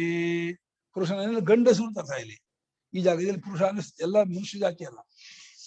ಅವನಿಗೆ ಆ ಪುರುಷನಿಗೆ ವಾಕ್ಯ ಸಮಿತ್ ಆಗಿರುತ್ತೆ. ವಾಚಾಹಿ ಮುಖೇನ ಸಮಿಧ್ಯತೆ ಪುರುಷೋ ನ ಮೂಕಃ. ವಾಚಾಹಿ ಮುಖೇನ ಸಮಿಧ್ಯತೆ ಪುರುಷೋ ನ ಮೂಕಃ. ವಾಕ್ಯದಿಂದ ಮಾತಾಡೋದ್ರಿಂದಲೇ ಪುರುಷ ಮುಖದಿಂದ ಉರಿದಂಗೆ ಕಾಡ್ತಾನೆ. ಮೂಕನಾಗ್ಬಿಟ್ರೆ ಪೆದ್ದ ಬಡಿಸ್ಬಿಡ್ತು ಮುಖ, ಪೆದ್ದ ಮುಖ ಆಗ್ಬಿಡುತ್ತೆ. ಏನು ಅಂದ್ರೆ ಇದಿರಲ್ಲ. ಮಾತಾಡುವ ಮುಖದಲ್ಲಿ ಒಳ್ಳೆ ಬ್ರೈಟ್ನೆಸ್ ಪಟ್ಬಿಟ್ಟು ಹೊಳಿತಾ ಇರುತ್ತೆ.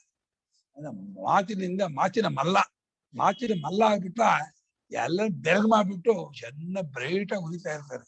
ಮೂಕನಾಗ್ಬಿಟ್ರೆ ಪಾಪ ಅವ್ನಿಗೆ ಏನು ಎಕ್ಸ್ಪ್ರೆಸ್ ಮಾಡಕ್ಕಾಗಲ್ಲ. ನೂರಾರು ಭಾವನೆಗಳು ಯೋಚನೆಗಳು ಇರುತ್ತೆ, ಒಂದನ್ನು ಹೇಳ್ಕೊಳಕ್ಕೆ ಆಗಲ್ಲ. ಬಹಳ ಕಷ್ಟ, ಬಹಳ ಹಿಂಸೆ. ಪ್ರಾಣೋ ಧೂಮ, ಪ್ರಾಣದಿಂದ ಧೂಮ ಅಂತ ಭಾವನೆ ಮಾಡಿ. ಪ್ರಾಣ ಅಂದ್ರೆ ವಾಯು, ಇದು ಧೂಮ ಇವ ಮುಖ ನಿರ್ಗಮನ. ಹೊಗೆ ಹೇಗೆ ಅಗ್ನಿಯಿಂದ ಹೊರಗೆ ಬರುತ್ತೋ, ವಾಯು ಬಾಯಿಯಿಂದಲೂ ಮೂಗಿಂದ ಹೊರಗೆ ಬರೋದ್ರಿಂದ ವಾಯುವನ್ನು ಬಾಯಿ ಮೂಗಿಂದ ಬರುವಂತಹ ವಾಯುವನ್ನ ಮುಖವನ್ನೇ ಅದ ಪ್ರಾಣವನ್ನೇ ಧೂಮ ಅಂತ ಭಾವನೆ ಮಾಡುದು. ಜಿಹ್ವಾ ಅರ್ಚಿ ಲೋಹಿತ,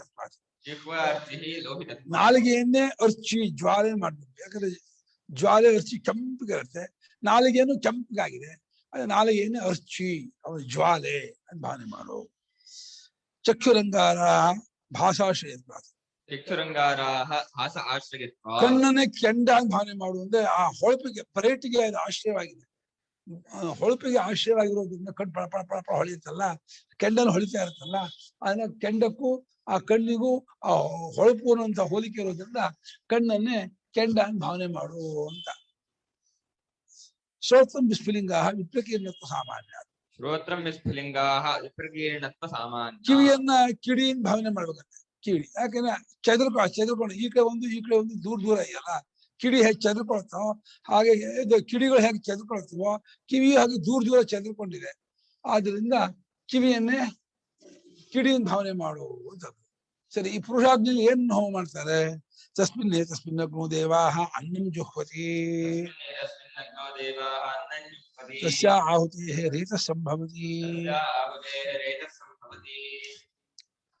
ತಸ್ಮಿನ್ ಅಗ್ನೌ ದೇವಾಃ ಅನ್ನಂ ಜುಹ್ವತಿ ತಸ್ಯಾಃ ಆಹುತೇಃ ರೇತಃ ಸಂಭವತಿ. ಈ ಪುರುಷ ಎಂಬ ಅಗ್ನಿಯಲ್ಲಿ ದೇವತೆಗಳು ಅಂದ್ರೆ ಪ್ರಾಣಗಳು ಅಂತ ಅರ್ಥ. ಹಾಗಾದ್ರೆ ಅನ್ನವನ್ನು ಹೋಮ ಮಾಡ್ತಾರೆ. ನಾನು ಊಟ ಮಾಡ್ತಾ ಇದ್ದೀನಿ ಅಂದ್ಕೋಬಾರ್ದಂತೆ. ದೇವತೆಗಳು ಇಲ್ಲಿ ಆಹುತಿಯನ್ನ ಹಾಕ್ತಾ ಇದ್ದಾರೆ. ಊಟ ಮಾಡುವಾಗ ಆ ಭಾವನೆ ಮಾಡಬೇಕು. ನಾನು ಅಭಿಮಾನ ಪಟ್ಕೊಂಡು ನಾನು ತಿಂತಾ ಇದ್ದೀನಿ ಊಟ ಮಾಡ್ತೀನಿ ಇಲ್ಲ. ದೇವತೆಗಳು ಹೊಟ್ಟೆಯಲ್ಲಿ ವೈಶ್ವಾನರ ಅಗ್ನಿಗೆ ಆಹುತಿ ಕೊಡ್ತಾ ಇದ್ದಾರೆ. ಅನ್ನ, ಸಾರು, ಹುಳಿ, ಪಲ್ಯ ಏನೇನು ಮಾಡಿರ್ತಾರೋ ಅಡಿಗೆ ಐಟಮ್ಸು ಎಲ್ಲವನ್ನು ವೈಶ್ವಾನರಾಗ್ನಿಗೆ, ಜಾಠರಾಗ್ನಿಗೆ ದೇವತೆಗಳು ಆಹುತಿ ಕೊಡ್ತಾ ಇದ್ದಾರೆ ಅಂತ ಭಾವನೆ ಮಾಡ್ಕೊಂಡು ಊಟ ಮಾಡಬೇಕು. ಆ ಊಟ ಮಾಡಿದ್ರಿಂದ ಅದು ಏನ್ ಉತ್ಪತ್ತಿ ಆಗತ್ತೆ ಅಂದ್ರೆ ರೇತಸ್ಸು ಅಂತೇಳಿ ಸಪ್ತಮ ಧಾತು, ಅದು ನಿರ್ಬೀಜ ಮನುಷ್ಯರು ಹುಟ್ಟುವುದಕ್ಕೆ ಕಾರಣವಾಗಿರ್ತಕ್ಕಂತಹ ಒಂದು ರೇತ, ಶುಕ್ರ ಅಂತ ಹೇಳ್ತಾರೆ, ರೇತಸ್ಸು ಅಂತಾರೆ. ಅದು ಉಂಟಾಗತ್ತೆ ಅನ್ನದಿಂದ. ಅನ್ನದಲ್ಲೇ ಇರ್ತಾನೆ ಅವನು. ಆ ಅನುಶಯಿ ಇದಲ್ಲ, ಮುಂದೆ ಹುಟ್ಟಬೇಕಾದ ಅನುಶಯಿ ಅನ್ನದಲ್ಲಿ ಸೇರ್ಕೊಂಡಿರ್ತಾರೆ. ಅನ್ನ ಯಾವ ಪುರುಷ ಅನ್ನ ತಿಂತಾನೋ ಅವನೊಳಗೆ ಹೋಗ್ತಾನೆ, ಅಲ್ಲಿ ರೇತಸ್ಸಾಗಿ ಹುಟ್ಟುತ್ತಾರೆ. ಹಾಗಾದ್ರಿಂದ ಈ ವಯಸ್ಸಾದ ಮುದುಕರು ತಿಂದ್ರು ಅಥವಾ ಹೆಂಗಸರು ತಿಂದ್ರು ಅಥವಾ ಚಿಕ್ಕ ಮಕ್ಕಳು ತಿಂದ್ರು ಅದು ಏನು ಮಾಡಕ್ಕಾಗಲ್ಲ, ಬರೋಕ್ಕಾಗಲ್ಲ. ಮದುವೆ ಆದವರು, ಮಕ್ಕಳು ಬೇಯಿಸ್ತಾ ಇರೋರು ಆ ಇದೇ ಪೀರಿಯಡಲ್ಲೇ ತಿಂದು ಬಂದ್ರೆ ಅವರಿಗೆ ಬರೋಕ್ ಅವಕಾಶ ಆಗುತ್ತೆ. ಬೇರೆಯವ್ರು ಬರೋಕ್ ಅವಕಾಶವೇ ಇಲ್ಲ. ಸಮಾನ ಹಿಂದಿನಂತೆ ಇದಕ್ಕೂ ಅರ್ಥ ಮಾಡ್ಕೊಳ್ಳಿ ಅಂದ್ರೆ ಆ ಪುರುಷಾಗ್ನಿಯಲ್ಲಿ ದೇವತೆಗಳು ಅನ್ನವನ್ನು ಹೋಮ ಮಾಡ್ತಾರೆ ಅಂತ. ಅನ್ನಂ ಜುಹ್ವತಿ ಗೃಹ್ಯಾದಿ ಸಂಸ್ಕೃತಂ ಅನ್ನಂಜುಪರಿ ಗ್ರೀಹ್ಯಾದಿ ಸಂಸ್ಕೃತಂ. ಅನ್ನವನ್ನಂದ್ರೆ ಭತ್ತವನ್ನೇ ಹೋಮ ಮಾಡ್ತದೆ ಅಂತ ಅರ್ಥ ಅಲ್ಲ. ಗುರಿಹ್ಯಾದಿ ಗುರಿಹಿ ಮುಂತಾದವುಗಳಿಂದ ಸಂಸ್ಕಾರಗೊಂಡದ್ದನ್ನ ಅಂದ್ರೆ ಭತ್ತ ರಾಗಿ ಜೋಳ ಗೋಧಿ ಕಟ್ಲೆ ಇದೆಯಲ್ಲ ಆ ಸಂಸ್ಕಾರವಾದದನ್ನ ಅವ್ರು ಹೋಮ ಮಾಡ್ತಾರೆ. ಜೋಳ ಗೋಧಿ ಕಟ್ಲೆ ಇತ್ಯಾದಿಯಿಂದ ಸಂಸ್ಕಾರ ಮಾಡಿದಾಗ ಆಹುತಿ ರೇತಸ್ತಂಭ ಆ ಆಹುತಿಯಿಂದ ರೇತಸ್ಥ ಹೊಡ್ತಾನೆ. ಯೋಷಾವಾವ ಗೌತಮಾಗ್ನಿ ತಸ್ಯಾಹ ಉಪಸ್ಥ ಏವ ಸಮಿತೆ ಉಪಮಂತ್ರೇತೆ ಸ ಧೂಮಃ ಯೋನಿರಚ್ಚಿಃ ಯದಂತಃ ಕರೋತಿ ತೇಂಗಾರಾಃ ಅಭಿನಂದಾಃ ವಿಸ್ಫುಲಿಂಗಾಃ. ಯೋಷಾವಾವ ಗೌತಮಾಗ್ನಿಃ ತಸ್ಯಾಹ ಉಪಸ್ಥ ಏವ ಸಮಿತ ಉಪಮಂತ್ರಗತೆ ಸ ಧೂಮಃ ಯೋನಿರಚ್ಚಿಃ ಯದಂತಃ ಕರೋತಿ ತೇ ಅಂಗಾರಾಃ ಅಭಿನಂದಾ ವಿಸ್ಫುಲಿಂಗಾಃ. ಯೋಷಾ ವಾವ ಗೌತಮ ಅಗ್ನಿಃ ತಸ್ಯಾಹ ಉಪಸ್ಥಃ ಏವ ಸಮಿತ ಉಪಮಂತ್ರಯತೆ ಸಹ ಭೂಮಃ ಯೋನಿಃ ಯದಂತಃ ಕರೋತಿ ತೇ ಅಂಗಾರಾಃ ಅಭಿನಂದಾಃ ವಿಸ್ಫುಲಿಂಗಾಃ. ಯೋಷಾವಾವ ಗೌತಮ ಗೌತಮನೇ ಐದನೇ ಅಗ್ನಿ ಯೋಷ. ಯೋಷ ಅಂದ್ರೆ ಅವರವರ ಪತ್ನಿ ಅಂತ ಅರ್ಥ, ಸ್ತ್ರೀ ಅಂತ ಅರ್ಥ. ಅವರವರ ಹೆಂಡತಿಯೇ ಐದನೇ ಅಗ್ನಿ ಆಗುತ್ತಾಳೆ. ಐದನೇ ಅಗ್ನಿ ಆದ್ರೆ ಅವಳ ಸಮಿತಿ ಯಾವುದು ಅಂದ್ರೆ ಅವಳ ಉಪಸ್ಥ ಅಂದ್ರೆ ಉಪಸ್ಥೇಂದ್ರಿಯ ಜನನೇಂದ್ರಿಯ ಅಂತ ಅರ್ಥ, ಯೋನಿ ಅಂತ ಅರ್ಥ. ಯೋನಿಯೇ ಅವಳ ಸಮಿತಿ ಆಗಿದೆ. ಉಪಮಂತ್ರ ಐತೆ ಅದು ಸಂಬಂಧಕ್ಕ ಕರಿತಾಳಲ್ಲ ಅದನ್ನೇ ಧೂಮ ಅಂತ ಭಾವನೆ ಮಾಡ್ಬೇಕಂತೆ. ಆಮೇಲೆ ಯೋನಿ ಒಳಗಿರ್ತಕ್ಕಂಥ ಕೆಂಪು ಬಣ್ಣ ಇದೆಯಲ್ಲ ಅದನ್ನ ಅರ್ಚಿ ಅಂತ ಭಾವನೆ ಮಾಡ್ಬೇಕಂತೆ. ಆಮೇಲೆ ಅದರ ಸಂಬಂಧ ಏನ್ ಮಾಡ್ತಾನೆ ಅದನ್ನು ಕೆಂಡ ಅಂತ ಭಾವನೆ ಮಾಡಬೇಕು. ಆಮೇಲೆ ಅಲ್ಲಿ ಆನಂದ ಏನು ಅನುಭವಿಸ್ತಾನೆ ಅದನ್ನ ಕಿಡಿಗಳು ಎಂಬುದಾಗಿ ಭಾವನೆ ಮಾಡಬೇಕು ಅಂತ. ಯೋಷಾವಾವ ಗೌತಮಾಗ್ನಿ ತಸ್ಯಾಹ ಉಪಸ್ಥ ಏವ ಸಮಿತ್. ಗೌತಮನೆ ಯೋಷ ಅನ್ನುವಂಥವಳೇ ಅಗ್ನಿ ಆಗಿರುತ್ತಾಳೆ, ಅವಳ ಉಪಸ್ಥೇಂದ್ರಿಯವೇ ಸಮಿತ್ತಾಗಿದೆ. ತೇನ ಹಿ ಸಹ ಪುತ್ರಾದ್ಯುತ್ಪಾದನಾಯ ಸಮಿಧ್ಯತೆ. ಆ ಉಪಸ್ಥೇಂದ್ರಿಯದಿಂದ ಮಕ್ಕಳೇ ಮುಂತಾದ ಪಡ್ಕೊಳ್ಳೋಕ್ಕೋಸ್ಕರವಾಗಿ ಆಕೆಯು ಉನ್ಮುಖಳಾಗುತ್ತಾಳೆ. ಅಂದ್ರೆ ಸಮಿಧ್ಯತೆ ಅಂದ್ರೆ ಉರಿದವಳಾಗ್ತಾಳೆ ಅಂದ್ರೆ ಉತ್ಸಾಹಗಳಾಗ್ತಾಳೆ, ಪ್ರವೃತ್ತಿಶೀಲಾಗ್ತಾಳೆ. ಇದು ಉಪಮಂತ್ರ ಐತೆ ಸ ಧೂಮಃ. ಅದಕ್ಕಾಗಿ ಕರಿತಾಳಲ್ಲ, ಕರಿಯೋ ಕ್ರಿಯೆಯೇ ಧೂಮ ಅಂತ ಭಾವನೆ ಮಾಡೋ. ಸ್ತ್ರೀ ಸಂಭವಾದ ಉಪಮಂತ್ರಸ್ಯ. ಕರಿಯೋದು ಸ್ತ್ರೀಯಿಂದ ನಡೆಯುತ್ತೆ ಆಗತ್ತೆ, ಆದ್ರಿಂದ ಅದು ಧೂಮ ಅಂತ ಭಾವನೆ ಮಾಡು. ಯೋನಿರಚ್ಚಿ ಲೋಹಿತತ್ವಾದ. ಯೋನಿಯನ್ನೇ ಅರ್ಚಿ ಭಾವನೆ ಮಾಡು, ಅದು ಕೆಂಪು ಬಣ್ಣ ಸಮಾನವಾಗಿದೆ ಆದ್ರಿಂದ. ಇದಂತಃ ಕರೋತಿ ತೇಂಗಾರಾಹ. ಒಳಗೆ ಏನ್ ಕ್ರಿಯೆ ನಡೆಸ್ತಾನೆ ಅದನ್ನು ಕೆಂಡ ಅಂತ ಭಾವನೆ ಮಾಡು. ಅಗ್ನಿ ಸಂಬಂಧ, ಅಲ್ಲಿ ಅರ್ಚಿಗೆ ಅಗ್ನಿ ಸಂಬಂಧ ಆಗಿದೆ, ಒಳಗೆ ಕ್ರಿಯೆಗೆ ಒಳಗಿನ ಅರ್ಚಿ ಸಂಬಂಧ ಇರೋದ್ರಿಂದ ಅದನ್ನೇ ಕೆಂಡ ಅಂತ ಉಪಮಾನ ಹೋಲಿಕೆ. ಆಮೇಲೆ ಅಭಿನಂದಾಹ ಸುಖಲವಾಹ ವಿಸ್ಫುಲಿಂಗಾಹ. ಶುದ್ಧತ್ವ. ಆ ಕ್ರಿಯೆಯಿಂದ ನಡೆಯುವಂತಹ ಅಲ್ಪ ಆನಂದಗಳೇ ಕಿಡಿಗಳು ಭಾವನೆ ಮಾಡು. ಕಿಡಿಗಳು ಹೇಗೆ ಸಣ್ಣ ಸಣ್ಣವೋ ಆ ಆನಂದವು ಅತ್ಯಲ್ಪವಾದದ್ದಾದ್ರಿಂದ ಅದನ್ನು ಕಿಡಿಗಳು ಭಾವನೆ ಮಾಡು. ತಸ್ಮಿನ್ನಗ್ನೋ ದೇವಾಃ ರೇತೋ ಜುಹ್ವತಿ ತಸ್ಯಾಹುತೇಃ ಗರ್ಭಃ ಸಂಭವತಿ. ತಸ್ಮಿನ್ನಗ್ನೋ ದೇವಾಃ ರೇತೋ ಜುಹ್ವತಿ ತಸ್ಯಾ ಆಹುತೇಃ ಗರ್ಭಃ ಸಂಭವತಿ. ತಸ್ಮಿನ್ ಏತಸ್ಮಿನ್ ಅಗ್ನೌ ದೇವಾಃ ರೇತಃ ಜುಹ್ವತಿ ತಸ್ಯಾಹ ಆಹುತೇಃ ಗರ್ಭಃ ಸಂಭವತಿ. ಆ ಈ ಯೋಷಾಗ್ನಿಯಲ್ಲಿ ಅದೇ ಪ್ರಾಣಾದಿ ದೇವತೆಗಳೇ ರೇತಸ್ಸನ್ನು ಹೋಮ ಮಾಡ್ತಾರೆ ಅಂತ ಲೋಕದಲ್ಲಿ ನಾವು ಸಂಬಂಧ ಮಾಡ್ತೀವಿ ಅಭಿಮಾನ ಪಡ್ಕೊಂಡಿದ್ದಾರೆ. ಅಲ್ಲ ಅಲ್ಲ, ದೇವತೆಗಳು ಮಾಡಿಸ್ತಾರೆ. ದೇವತೆಗಳಿಂದ ನಡೆಯೋ ಕ್ರಿಯೆ ಇದು ಅಂದ್ರೆ ಇದು ಆ ಭಾವನೆಯಿಂದ ಆ ಹುಟ್ಟುವ ಮಗು ಒಳ್ಳೆ ದೇವತಾ ಪುರುಷನಾಗ್ತಾನೆ, ಒಳ್ಳೆ ಆರೋಗ್ಯವಂತನು, ಮೇಧಾವಿಯು, ಭಗವದ್ಭಕ್ತನು, ಒಳ್ಳೆ ಅಧ್ಯಾತ್ಮ ಸಂಪನ್ನೂ ಆಗ್ತಾನೆ. ಎಲ್ಲ ದೇವತೆಗಳನ್ನು ನಡೀತಾ ಇರುವಂತಹ ಕ್ರಿಯೆಯನ್ನು ಭಾವನೆ ಮಾಡಿದ್ರೆ ಅದು ಒಂದು ಶಾಸ್ತ್ರೀಯವಾದಂತಹ ಕರ್ಮವೇ ಆಗ್ಬಿಡುತ್ತೆ. ಗ್ರಾಮ್ಯ ಧರ್ಮವೂ ಕೂಡ ಶಾಸ್ತ್ರೀಯವಾದಂತಹ ಒಂದು ಉಪಾಸನೆಗೆ ಸಂಬಂಧಪಟ್ಟದ್ದಾಗಿ ಒಂದು ಉತ್ತಮವಾದಂತಹ ಸಂತತಿ ಕಾರಣವಾಗುತ್ತೆ. ಆ ಆಹುತಿಯಿಂದ ಉತ್ತಮವಾದಂತಹ ಗರ್ಭವೂ ಉಂಟಾಗುತ್ತೆ. ದೇವತಸ್ಸನ್ನ ಆ ಗರ್ಭಕ್ಕೆ ಹಾಕಿದಾಗ ಅದರಿಂದ ಗರ್ಭ ಉಂಟಾಗುತ್ತೆ ಅಂದ್ರೆ ಒಳ್ಳೆ ಸಂತತಿಗೆ ಕಾರಣವಾಗಿರ್ತಕ್ಕಂಥ ಶಿಶು ಕಾರಣವಾದ ಗರ್ಭೋತ್ಪತ್ತಿ ಆಗುತ್ತೆ. तस्मिन् अग्नो देवाः रेतो जुह्वति तस्य आहुतेः गर्भः सम्भवति अष्टे तस्मिन्नग्नो देवाः रेतो जुह्वति तस्य आहुतेः गर्भः सम्भवति ಅದೇ ಮಂತ್ರವನ್ನೇ ಬಿಡಿಸ್ಬಿಟ್ಟು ಇನ್ನೇನು ಬರ್ಲಿಲ್ಲ ಅಲ್ವಾ ರಿಪೀಟ್ ಮಾಡಿದ್ರು ಈ ಅಗ್ನಿಯಲ್ಲಿ ದೇವತೆಗಳು ರೇತಸನ್ನು ಹೋಮ ಮಾಡ್ತಾರೆ ಆ ಆಹುತಿಯಿಂದ ಗರ್ಭವು ಉಂಟಾಗತ್ತೆ ಏನು ಅಷ್ಟೇ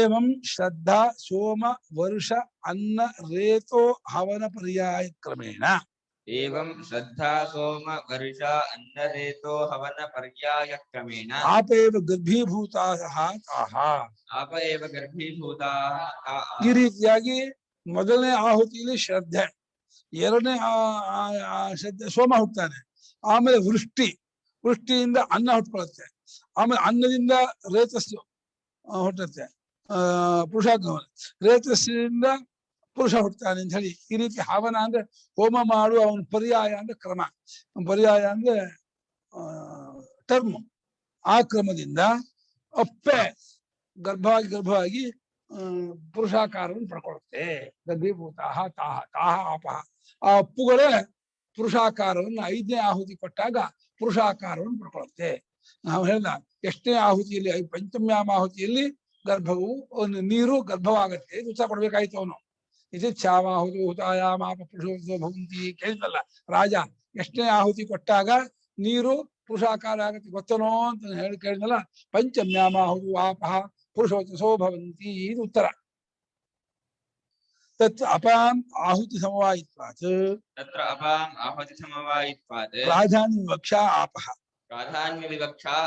पंचम्याम आहुति पुरुषसो भवन्ति इति ಅಲ್ಲಿ ಅಪ್ಪುಗಳು ಒಂದು ಅಪ್ಪಿನ ಪಂಚಭೂತಗಳಿಂದ ಕೂಡಿಕೊಂಡ ಅಪ್ಪುಗಳು ಆಹುತಿಗಳನ್ನು ಸೇರಿಕೊಂಡವರಾದ್ರಿಂದ ಅವರ ಪ್ರಾಧಾನ್ಯ ವಿವಕ್ಷೆ ಮುಖ್ಯವಾಗಿ ಅದೇ ಕಾರಣ ಅಂತ ಹೇಳ್ಬೇಕು ಅಂದ್ಕೊಂಡಿದ್ರಿಂದ ಅಪ್ಪು 5ನೇ ಆಹುತಿ ಕೊಟ್ಟಾಗ ಅದು ಪುರುಷ ಅನ್ನುವಂಥ ಮಾತನ್ನು ಪಡ್ಕೊಳ್ಳುತ್ತೆ ಆ ಶಬ್ದಕ್ಕೆ ಗುರಿ ಆಗುತ್ತೆ ಆ ತಕ್ಕದ್ದಾಗುತ್ತೆ ಮುಂಚೆ ಅಪ್ಪು ಅಂತ ಆಗಿತ್ತು ಆ ಅಪ್ಪೆ ಮನುಷ್ಯಾನು ಶಬ್ದವನ್ನು ಪಡ್ಕೊಂಡ್ಬಿಡುತ್ತೆ ಪುರುಷಾನು ಶಬ್ದವನ್ನು ಪಡ್ಕೊಂಡ್ಬಿಡುತ್ತೆ ಈ ಪ್ರೊಸೀಜರ್ ಅಲ್ಲಿ ಸಂಚಾರ ಮಾಡ್ತಾ ಅಪ್ಪುಗೆ ಪುರುಷ ಅನ್ನುವಂಥ ಹೆಸರು ಬರುತ್ತೆ ಅಂತ ಬರೀ ಅಪ್ಪು ಅಂದ್ರೆ ಹಳೆ ನೀರು ತರ್ಸ ಅಲ್ಲ ಆಹುತಿ ದ್ರವ್ಯವಾಗಿರೋ ಅಪ್ಪುಗೆ ಈ ರೀತಿ ಪುರುಷ ಶಬ್ದ ಆಕಾರ ಬರುತ್ತೆ ಮತ್ತು ಆಪಯೇವ ಕೇವಲ ಸೋಮಾದಿ ಕಾರ್ಯಮಾರಭಂತೆ ಬರೀ ಶುದ್ಧವಾದ ಹೊಳೆ ನೀರೇ ಸೋಮಾದಿ ಕಾರ್ಯವನ್ನು ಉಂಟು ಮಾಡುತ್ತೆ ಅಂತ ಅರ್ಥ ಮಾಡ್ಕೋಬೇಡಿ ಆಹುತಿ ರೂಪಾಯಿ ಪರಿಣಾಮಗೊಂಡಂತ ಅಪ್ಪುಗಳು ಸೋಮಾದಿ ಕಾರ್ಯವನ್ನು ಉಂಟು ಮಾಡುತ್ತೆ ಅಂತ ಅರ್ಥ ಮಾಡ್ಕೊಳ್ಳಿ ಅಂತ ಕೇವಲವಾದ ಅಪ್ಪು ಅಂತಂದ್ರೆ ಫಿಲ್ಟರ್ ನೀರು ಅಥವಾ ಇನ್ಯಾವುದೋ ಹೊಳೆ ನೀರು ಪುರುಷ ಆಗ್ಬಿಡುತ್ತೆ ಅಂತ ಹಾಗೆಲ್ಲ ಅರ್ಥ ಮಾಡ್ಕೊಕ್ ಹೋಗ್ಬೇಡಿ ಅಂತ ಇದ್ದಾರೆ ಆಪಹ ಅತ್ಯವತ್ಕೃತಾಃ ಸಂತಿ ಯಾಕಂದ್ರೆ ಬರೀ ನೀರು ಇಲ್ವೇ ಇಲ್ಲ ತ್ರಿವತ್ಕೃತವಾಗದ ಅಂದ್ರೆ ತೇಜಸ್ಸು ಭೂಮಿಯ ಅಂಶವನ್ನ ಸೇರಿಸಿಕೊಳ್ಳದಿರೋ ನೀರು ಅನ್ನೋದು ಇಲ್ವೇ ಇಲ್ಲ ಎಲ್ಲಾ ನೀರಲ್ಲೂ ತೇಜಸ್ಸಿನ ಅಂಶವೂ ಇದೆ ಭೂಮಿ ಅಂಶವೂ ಇದೆ ಆ ನೀರು ಆಹುತಿಗೆ ಸಂಬಂಧಪಟ್ಟಾಗ ಅದೇ ಹಾಲಾದಾಗ ತುಪ್ಪ ಆದಾಗ ಅಥವಾ ಬೇರೆ ಚರೂಪ ರೋಡಾಶ ಆದಾಗ ಅದನ್ನು ಹೋಮ ಮಾಡಿದಾಗ ಅವುಗಳೇ 5ನೇ ಆಹುತಿಯಲ್ಲಿ ಪುರುಷಾನು ಹೆಸರು ಪಡ್ಕೊಳ್ತೆ ತ್ರಿವತ್ಕೃತತ್ವೇಪಿ ವಿಶೇಷ ಸಂಜ್ಞಾಲಾಭ ದುಷ್ಟಃ ಆಪಃ ಅಯಮಗ್ನಿಃ ಅನ್ಯತಮ ಬಾಹುಲ್ಯ ನಿಮಿತ್ತಃ ಮೂರಲ್ಲೂ ಮೂರು ಇದ್ಮೇಲೆ ಭೂಮಿಯಲ್ಲೂ ತೇಜಸ್ಸು ನೀರು ಇದೆ ನೀರಲ್ಲೂ ಭೂಮಿ ತೇಜಸ್ಸಿದೆ ತೇಜಸ್ಸಲ್ಲೂ ನೀರು ಭೂಮಿ ಇದೆ ಅಂದ್ಮೇಲೆ ಅದ್ಯಾಕೆ ಇದಕ್ಕೆ ತೇಜಸ್ಸು ಇದಕ್ಕೆ ನೀರು ಇದಕ್ಕೆ ಭೂಮಿ ಯಾಕೆ ಬಂತು ಅಂತ ಕೇಳಿದ್ರೆ ಹೌದು ತ್ರಿವತ್ಕೃತವಾಗಿದ್ದು ಕೂಡ ವಿಶೇಷ ಸಂಜ್ಞಾನ ಅಂದ್ರೆ ಇದು ಭೂಮಿ ಇದು ನೀರು ಇದು ತೇಜಸ್ಸು ಅಂತ ಹೇಗ್ ಬಂತು ಅಂತ ಕೇಳಿದ್ರೆ ಇದು ಅನ್ಯತಮ ಬಾಹುಲ್ಯ ಭೂಮಿಯಲ್ಲಿ ಭೂಮಿ ಅಂಶ ಜಾಸ್ತಿ ನೀರಿನಲ್ಲಿ ನೀರಿನ ಅಂಶ ಜಾಸ್ತಿ ತೇಜಸ್ಸಲ್ಲಿ ತೇಜಸ್ಸಿನ ಅಂಶ ಜಾಸ್ತಿ ಆದ್ರಿಂದ ಆ ಹೆಸರು ಕೊಟ್ಟಿದ್ದಾರೆ ಅಷ್ಟೇ ಹೊರತು ತೇಜಸ್ಸಲ್ಲಿ ನೀರು ಭೂಮಿ ಇಲ್ಲ ನೀರಲ್ಲಿ ತೇಜಸ್ಸು ಭೂಮಿ ಇಲ್ಲ ಭೂಮಿಯಲ್ಲಿ ತೇಜಸ್ಸು ನೀರು ಇಲ್ಲ ಅಂತ ಅರ್ಥ ಅಲ್ಲ ಮೂರಲ್ಲೂ ಮೂರು ಇದೆ ಅದಕ್ಕೆ ಜಾಸ್ತಿ ಇರೋದ್ರಿಂದ ಅದಕ್ಕೆ ಆ ಹೆಸರು ಬಂದಿದೆ ಹೇಗೆ ಆಮ್ರವಣ ಅಂತೀವಿ ಮಾವಿನ ತೋಪು ಅಂತೀವಿ ಮಾವಿನ ತೋಪಲ್ಲಿ 1-2 ಸೀಬೆ ಗಿಡ ಇದ್ರು 1-2 ಬೇರೆ ಗಿಡ ಇದ್ರು ತೆಂಗಿನ ಗಿಡ ಇದ್ರು ಅಥವಾ ಹಿಂಗಿದ್ರು ಮಾವಿನ ತೋಪು ದೀಪ ಒಂದೆರಡು ಇದ್ದದ್ದು ಲೆಕ್ಕ ಇಲ್ಲ. ಹಾಗೆ ಭೂಮಿಯಲ್ಲಿ ಭೂಮಿ ಅಂಶ ಜಾಸ್ತಿ, ನೀರು ತೇಜಸ್ ಕಮ್ಮಿ. ನೀರಲ್ಲಿ ನೀರಿನ ಅಂಶ ಜಾಸ್ತಿ, ಭೂಮಿ ತೇಜಸ್ ಕಮ್ಮಿ. ತೇಜಸ್ಸಲ್ಲಿ ತೇಜಸ್ ಅಂಶ ಜಾಸ್ತಿ, ನೀರು ಭೂಮಿ ಅಂಶ ಕಮ್ಮಿ ಅಂತ ಅರ್ಥ. ಅಲ್ಲ ಆಯಾ ಹೆಸರು ಅವ್ರಿಗೆ ಬಂದಿದೆ. ತಸ್ಮಾತ್ ಸಮುದಿತಾನ್ಯೇವ ಭೂತಾನಿ ಅಬ್ಬಾಹುಲ್ಯಾತ್ ಕರ್ಮ ಸಮವಾಯೀನಿ ಸೋಮಾದಿ ಕಾರ್ಯಾರಂಭಕಾಣಿ ಆಪಹ ಇತ್ಯುಚ್ಯಂತೆ. ಸಮುದಿತಾನ್ಯೇವ ಎಲ್ಲಾ ಭೂತಗಳು ಸಮುದಿತಾನಿ ಭೂತಾನಿ. ಮೂರು ಭೂತಗಳು, ಮೂರೇನು 5 ಭೂತಗಳು ಪಂಚಭೂತಕ್ಕೂ ದೇವರು ಸಮಾನ. ತ್ರಿವತ್ಕರಣ ಛಾಂದೋಗ್ಯ, ಪಂಚೀಕರಣ ಚೈತ್ರಿಯ, ಅದು ಉಪಲಕ್ಷಣ. ತ್ರಿವತ್ಕರಣ ಪಂಚೀಕರಣಕ್ಕೂ ಉಪಲಕ್ಷಣ. ಹೀಗೆ ಪಂಚೀಕೃತವಾದ ತ್ರಿವತ್ಕೃತವಾದ ಭೂತಗಳಲ್ಲಿ ಅಪ್ಪು, ನೀರಿನಲ್ಲಿ ಅಪ್ಪು ಜಾಸ್ತಿ ಇರೋದ್ರಿಂದ ಅದು ಕರ್ಮದೊಳಗೆ ಸೇರಿಕೊಂಡು ಸೋಮಾದಿ ಕಾರ್ಯವನ್ನು ಉಂಟು ಮಾಡೋದ್ರಿಂದ ಅವ್ರಿಗೆ ಅಪ್ಪು ಅಪ್ಪು ಹೇಳ್ತಾ ಇದ್ದಾರೆ ಹೊರತು ಅಪ್ಪನ ಮಾತ್ರಕ್ಕೆ ಬರೀ ನೀರು ಮಾತ್ರ ಮಾಡ್ಕೋಬೇಡಿ. ಪಂಚಭೂತಗಳು ಇದೆ, 3 ಭೂತಗಳು ಇದೆ ಅಂತ ಅರ್ಥ ಮಾಡ್ಕೊಳ್ಳಿ. ದೃಶ್ಯತೆ ದ್ರವಬಾಹುಲ್ಯಂ ಸೋಮವೃಷ್ಟಿ ಅನ್ನೋ ರೇತೋ ದೇಹೀಶೋ.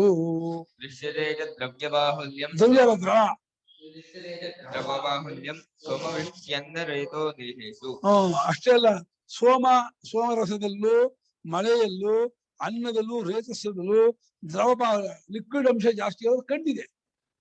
ನೀರಿನ ಅಂಶ ಜಾಸ್ತಿ ಇರೋದು ಕಂಡು ಅಂತ ಅದಕ್ಕೆ ನೀರು ಸೇರಿದೆ ಹೊರತು ನೀರು ಮಾತ್ರ ಅಂತ ಅರ್ಥ ಅಲ್ಲ. ರೇತಸ್ಸಲ್ಲೂ ತೇಜಸ್ ಅಂಶ ಇದೆ, ಪೃಥ್ವಿ ಅಂಶ ಇದೆ. ಹಾಗೆ ವೃಷ್ಟಿಯಲ್ಲೂ ತೇಜಸ್ಸು ಪೃಥ್ವಿ ಅಂಶ ಇದೆ.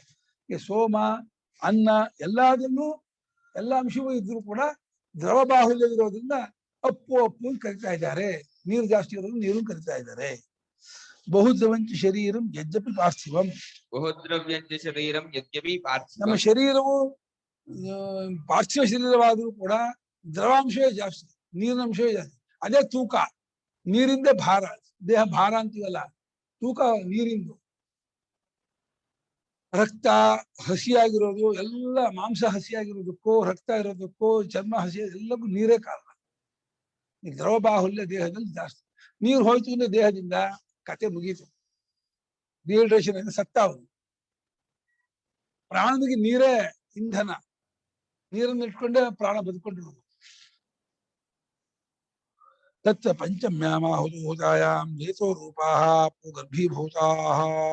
ತತ್ರ ಪಂಚಮ್ಯಾಮಾಹುತೂತಾಯಾಂ ರೇತೋ ರೂಪಾಃ ಆಪೋ ಗರ್ಭೀಭೂತಾಃ. ಅಲ್ಲಿ 5ನೇ ಆಹುತಿಯನ್ನ ಹೋಮ ಮಾಡಿದ್ದಾಗ 5ನೇ ಆಹುತಿಯಿಂದ ಯಾವಾಗ ಕೊಡ್ತಾರೋ ಆಗ ಅಪ್ಪುಗಳು ರೇತೋ ರೂಪವಾಗಿ ಗರ್ಭಾಕಾರವನ್ನು ಪಡ್ಕೊಂಡು ಅದು ತಾಯಿ ಹೊಟ್ಟೆಯೊಳಗೆ ಮಗುವಾಗಿ ಅದು ಬೆಳೀತಾ ಹೋಗುತ್ತೆ. ಬೆಳೀತಾ ಹೋಗ್ಬಿಟ್ಟು 9-10 ತಿಂಗಳಾದ್ಮೇಲೆ ಹೊರಗೆ ಬಂದ್ಬಿಟ್ಟು ಪಿಳಿಯಾಗಿ ಪ್ರಪಂಚ ಏನು ನಾಯಿ ನೋಡ್ತಾನೆ, ಹಸು ನೋಡ್ತಾನೆ. ಎಷ್ಟು ಇದಾಗೆ ಉತ್ಸಾಹದಿಂದ ನೋಡಿದ್ರೆ ಮಗುವಿಂದ ಬೀಗಿ ಕರ್ಕೊಂಬಂದ್ರೆ ನಾಯಿನೇ ನೋಡ್ತಾ ನಿಂತ್ಕೊಂಡ್ಬಿಡುತ್ತೆ. ಯಾವುದೋ ಒಂದು ತೋರಿಸ್ಬಿಟ್ಟು ಅದರಲ್ಲೇ ಮುಳುಗ್ಬಿಡುತ್ತೆ. ಅದಕ್ಕೆ ಇನ್ನೂ ಹೊಸ ಪ್ರಪಂಚಕ್ಕೆ ಬಂದಿದ್ದೀನೋ ಹಾಗೆ ಅವನಿಗೆ ಇದಾಗಿದೆ ಪಾಪ. ಆಮೇಲೆ ದೊಡ್ಡವನಾಗ್ತಾ ಎಲ್ಲ ಆಸ್ ಯೂಶುವಲ್ ಆಗ್ಬಿಡುತ್ತೆ. ಆ ಮಗು ಮಾತ್ರ ತುಂಬಾ ಕ್ಯೂಟ್ ಆಗಿ ಹೇಗೆ ನೋಡುತ್ತೆ ಅಂದ್ರೆ, ಆ ಮಗು ನೋಡೋದೇ ನೋಡ್ಬೇಕು ಹೇಗೆ ನೋಡುತ್ತೆ ಅಂತ ಭಾರಿ ಇದಾಗಿ ನೋಡುತ್ತೆ. ಇದು ಪಂಚಮ್ಯಾಮಾಹುತಾವಾಪ ಪುರುಷವಚಸೋ ಭವಂತೀತಿ. ಸಹ ಉಲ್ಬಾವೃತೋ ಗರ್ಭಃ ದಶವಾ ನವವಾ ಮಾಸಾನ್ ಅಂತಶ್ಚಿತ್ವಾ ಯಾವದ್ವಾ ಅಥ ಜಾಯತೆ. इति तु पञ्चम्यामाहुतावापः पुरुषवचतो भवन्तीति स उल्बावृतो गर्भः इति तु पञ्चम्याम् आहुतौ आपः पुरुषवचसः भवन्ति इति सः उल्बावृतः गर्भः दशः वा नव वा मासान् अन्तः शयित्वा यावत् ಜಾಯತೆ. ಈ ರೀತಿಯಾಗಿ ಪಂಚಮ್ಯಾಮಾಹು 5ನೇ ಆಹುತಿ ಕೊಟ್ಟಾಗ ಅಪ್ಪು ಪುರುಷ ಇಲ್ಲಿ ಪುರುಷ ಅಂದ್ರೆ ಮನುಷ್ಯ ಅಂತ ಅರ್ಥ. ಇಲ್ಲಿ ಪುರುಷ ಅಂದ್ರೆ ಗಂಡಸು ಅಂತ ಅರ್ಥ ಅಲ್ಲ. ಪುರುಷ ಅನ್ನೋ ಮಾತನ್ನ ಅಂದ್ರೆ ಮನುಷ್ಯ ಜಾತಿಯ ಹೆಸರನ್ನು ಪಡ್ಕೊಳ್ಳುತ್ತೆ. ಅಲ್ಲಿ ಗರ್ಭದಲ್ಲಿ ಒಂದು ಮನುಷ್ಯ ಜಾತಿ ಆಗುತ್ತೆ. ಅದು ಉಲ್ಬ ಆವೃತ. ಉಲ್ಬ ಅಂದ್ರೆ ಗರ್ಭಚೀಲಕ್ಕೆ ಉಲ್ಬ ಅಂತಾರೆ. ಒಂದು ಚೀಲದೊಳಗೆ ಆ ಶಿಶು ಇರುತ್ತೆ, ಅದ್ರೊಳಗೆ ನೀರಿರುತ್ತೆ. ನೀರ್ ಮೇಲೆ ಮಗು ತೇಳ್ತಾ ಇರುತ್ತೆ. ನೀರಿದೆ ಅದು ಸತ್ತೋಗ್ಬಿಡುತ್ತೆ ಮಗು. ನೀರ್ ಮೇಲೆ ಹೆಂಗಂಗ್ ಅಮ್ಮ ತಿಳ್ಕೊಂಡ್ರು ಆ ತಲೆ ಮೇಲೆ ಆಗುತ್ತೆ. ಅದೇನ್ ಮಾಡಿದ್ರು ನೀರೊಳಗೆ ಮುಳುಗಿ ಸಾಯೋದಿಲ್ಲ ಮಗು. ಆ ರಚನೆಯೇ ಆ ರೀತಿ ಪರಮಾತ್ಮಂದು. ಆ ಗರ್ಭಕೋಶದೊಳಗೆ ಅಮ್ಮ ಮಲ್ಕೊಂಡ್ರು, ಕೂತ್ಕೊಂಡ್ರು, ನಿಂತ್ಕೊಂಡ್ರು, ಹೇಗೆ ಆದ್ರೂ ಕೂಡ ಆ ಶಿಶು ತಕ್ಕಾಗಿ ಮೇಲಕ್ಕೆ ಬರುತ್ತೆ ಹೊರತು ಏನ್ ಮಾಡಿದ್ರು ಮಗು ಆಗಲಿ ಮುಳುಗಿ ಸಾಯೋದಿಲ್ಲ, ಇದಾಗೋದಿಲ್ಲ. ಈ ರೀತಿ ಆ ಉಲ್ಬ ಅಂದ್ರೆ ಅಲ್ಲಿ ಬ್ರೀದಿಂಗ್ ಇರಲ್ವಲ್ಲ ಗುರುಗಳೇ? ಮೂಗಿಂದ ಬ್ರೀದಿಂಗ್ ಇರಲ್ಲ ಅನ್ಸುತ್ತೆ ಹೇಳಿದಾಗ. ಬ್ರೀಡಿಂಗ್ ಇರಲ್ಲ, ಇದು ಬ್ರೀತಿಂಗ್ ಇರಲ್ಲ. ಬ್ರೀತಿಂಗ್ ರಂಧ್ರ ಇರುತ್ತಲ್ಲ, ಅದು ಬ್ಲಾಕ್ ಆಗಲ್ಲ, ರಂಧ್ರದ ಒಳಕ್ ಹೋಗಲ್ಲ. ಬ್ರೀತಿಂಗ್ ಇರಲ್ಲ ಕರೆಕ್ಟ್. ಆದ್ರೆ ರಂಧ್ರ ಇರುತ್ತಲ್ಲ, ರಂಧ್ರದಿಂದ ಹೋಗಲ್ಲ. ಬಾಯಿಯೂ ಇರುತ್ತೆ, ಇದು ಇರುತ್ತೆ, ಒಳಕ್ ಹೋಗಲ್ಲ. ಬಹಳ ರೇರ್ ಆಗಿ ಹೋಗತ್ತಂತೆ, ಲಕ್ಷಪ್ಪ ಕೋಟಿಗೂ ಯಾವನೋ ಒಬ್ರು ಹೋಗತ್ತಂತೆ ಅಂತ. ಅದು ಬಹಳ ಡೇಂಜರ್ ಅಂತೆ. ಅದು ಹೋಗ್ಬಿಟ್ಟು ಮಗು ಉಳಿಯಲ್ಲ ಅಂತಾರೆ. ಸಾಮಾನ್ಯ ನಾರ್ಮಲ್ ಹೋಗಲ್ಲ. ಲಕ್ಷ ಕೋಟಿಗೆ ಯಾವನೋ ಒಬ್ಬ ಮಗು ಹೋಯ್ತು ಅಂದ್ರೆ ಅದು ದುರದೃಷ್ಟ, ಅದು ಉಳಿಯಲ್ಲ, ಅದು ಹೋಗ್ಬಿಡ್ತು, ಸತ್ತೋಗ್ಬಿಡುತ್ತೆ. ಇದೆಲ್ಲವನ್ನು ಯಜ್ಞ ಅಂತ ಮಾಡಿ ಕೇಳಕ್ ಚೆನ್ನಾಗಿದೆ. ಊಟ ಮಾಡೋದುವೆ ನಾವ್ ಏನ್ ಬಂದ್ರೆ ಅದು ತಿಂದ್ಬಿಡ್ತಾ ಇರ್ತೀವಿ. ಅದು ನಿಜ ಒಂಥರ ಯಜ್ಞ ಭಾವದಿಂದ ದೇವ್ರು ಯಜ್ಞ ಮಾಡ್ತಾ ಇದಾರೆ ಅಂತ ಒಳ್ಳೆ ಒಂಥರ ಪ್ಯೂರಿಫೈಯಿಂಗ್ ಆಕ್ಟ್ ತರ ಇರುತ್ತೆ. ಮನಸ್ಸು ಶುದ್ಧಿ ಆಗುತ್ತೆ, ಇಂದ್ರಿಯ ಶುದ್ಧಿ ಆಗುತ್ತೆ, ಬರೋ ಸಂತತಿ ಮಕ್ಕಳು ಅವರು ಶುದ್ಧರಾಗ್ತಾರೆ. ತುಂಬಾ ಅದೇ ಎಫೆಕ್ಟ್ ಇದೆ. ಯಜ್ಞ ಭಾವನೆಯಿಂದ ಊಟ ಮಾಡಿದ್ರೆ ಊಟ ಮಾಡುವ ಇಂದ್ರಿಯಗಳು, ಮನಸ್ಸು, ಬುದ್ಧಿಯೂ ಪ್ಯೂರ್ ಆಗುತ್ತೆ. ಒಳಗಿರೋ ಶಿಶುವಿಗೂ ಕೂಡ ಒಳ್ಳೆ ಸಂಸ್ಕಾರ ಬರುತ್ತೆ. ಆಯುಷ್ಮಂತನು, ಆರೋಗ್ಯವಂತನು, ಬುದ್ಧಿವಂತನು, ಭಗವದ್ಭಕ್ತನಾಗಿ ಹುಡ್ತಾನೆ. ಅವನು ಧಾರ್ಮಿಕನ ಪುರುಷನ ಹುಡ್ತಾನೆ. ಅದನ್ನ ನಾವು ಕಲಿಸ್ಬೇಕು ನಮ್ಮ ಮಕ್ಕಳಿಗೆ, ಚಿಕ್ಕರಿಂದ ಬರಬೇಕು. ಹೌದು. ನಮ್ಮ ಮಾತಾಮಹ ಹೇಳೋರು, ತಾಯಿ ತಂದೆಯವರು ಊಟ ಮಾಡುವಾಗ ಶ್ರೀರಾಮ್ ಜಯರಾಮ್ ಜೈ ಜಯರಾಮ್ ಹೇಳ್ಕೊಂಡು ತುತ್ತುಗೋ ಭಗವತ್ ಸ್ಮರಣೆ ಮಾಡ್ಕೊಂಡು ಊಟ ಮಾಡು. ಸುಮ್ನೆ ಗಬಗಬ ತಿನ್ಬೇಡ. ಆಮೇಲೆ ಜಗಳ ಮಾಡ್ಕೊಂಡು, ಬೈಕೊಂಡು, ಹಾಸ್ಯ ಮಾಡ್ಕೊಂಡು, ತಮಾಷೆ ಮಾಡ್ಕೊಂಡು ಊಟ ಮಾಡ್ಬೇಡ. ಇದನ್ನ ಊಟ ಮಾಡಿ ಅವ್ರು ಹೇಳೋರು. ಊಟ ಮಾಡ್ಬೇಕಾದ್ರೆ ಮೌನವಾಗಿ, ಶಾಂತವಾಗಿ, ಸಮಾಧಾನವಾಗಿ ಪರಮಾತ್ಮ ಜ್ಞಾಪಕ ಮಾಡ್ಕೊಂಡು ಊಟ ಮಾಡು ಅನ್ನೋದು. ಅವ್ರು ಈ ರೀತಿ ಯಜ್ಞ ಮಾಡ್ತಾ ಇದ್ರು, ಆ ತರ ಹೇಳ್ತಿರ್ಲಿಲ್ಲ. ಪರಮಾತ್ಮ ನಾಮಸ್ಮರಣೆ ಮಾಡ್ಕೊಂಡು ಊಟ ಮಾಡು, ಅದು ಒಳ್ಳೇದೇ. ಆದ್ರೆ ಇಲ್ಲಿ ಮಾತ್ರ ಯಜ್ಞದ ಭಾವನೆ ಕೊಡ್ತಾ ಇದೆ. ಆಹುತಿ ಕೊಡ್ತಾ ಇದ್ದೀನಿ, ಜಾಠರಾಗ್ನಿಗೆ ನಾನು ಆಹುತಿನ ಹಾಕ್ತಾ ಇದ್ದೀನಿ, ನಾನಲ್ಲ, ಪ್ರಾಣ ದೇವತೆಗಳು ಮಾಡ್ತಾ ಇದ್ದಾರೆ, ದೇವತೆಗಳೇ ಹೋಮ ಮಾಡ್ತಾ ಇದ್ದಾರೆ ಅಂತ ಭಾವನೆ ಮಾಡಬೇಕು. ಅವನು ಆ ಗರ್ಭಚೀಲದಿಂದ ಸುತ್ತುವರೆದವನಾಗಿ 10 ತಿಂಗಳು 9 ತಿಂಗಳು ಒಳಗೆ ಮಲಗಿಬಿಟ್ಟು ಅಥ ಅಂತಶಯಿತ್ವ ಒಳಗೆ ಮಲಗಿದ್ದು. ಅಥ ಅಂದ್ರೆ ಕೆಲವು ಸಲ 8ನೇ ತಿಂಗಳು ಹುಟ್ಬಿಡ್ತಾರೆ, ಪ್ರೀಮೆಚ್ಯೂರ್ ಆಗ್ಬಿಡ್ತಾರೆ, ಏನು ಮಾಡಕ್ಕಾಗಲ್ಲ. ಕೆಲವು ಸಲ 11 ತಿಂಗಳು ಆಗೋದು ಉಂಟು.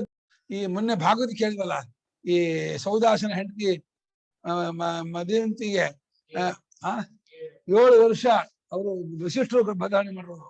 ವಸಿಷ್ಠರು ಗರ್ಭಧಾರಣೆ ಮಾಡಿ 7 ವರ್ಷ ಆದ್ರೂ ಮಕ್ಕಳು ಹುಟ್ಟಿದೇನೆ ಕಲ್ಲಿಂದ ಗೀರ್ ಬಿಟ್ಟು, ಹೊಟ್ಟೆ ಸೀಳ್ಬಿಟ್ಟು, ಅಶ್ಮಕಾಂತ್ ಹೆಸರು ಆ ತಾಯಿ ಹೆಂಗ್ ಸೇರಿಸ್ಕೊಂಡು ಪಾಪ ಆ ತಾಯಿ ಕಲ್ಲಿಂದ ಹೊಟ್ಟೆ ಗೀರ್ ಬಿಟ್ರೆ ಏನು ಆಪರೇಷನ್, ಏನೋ ಅನಸ್ತೇಷಿಯಾ ಕೊಟ್ಟು ಇನ್ನೊಂದು ಮಾಡಿದ್ರೆ ಗೊತ್ತಾಗಲ್ಲ.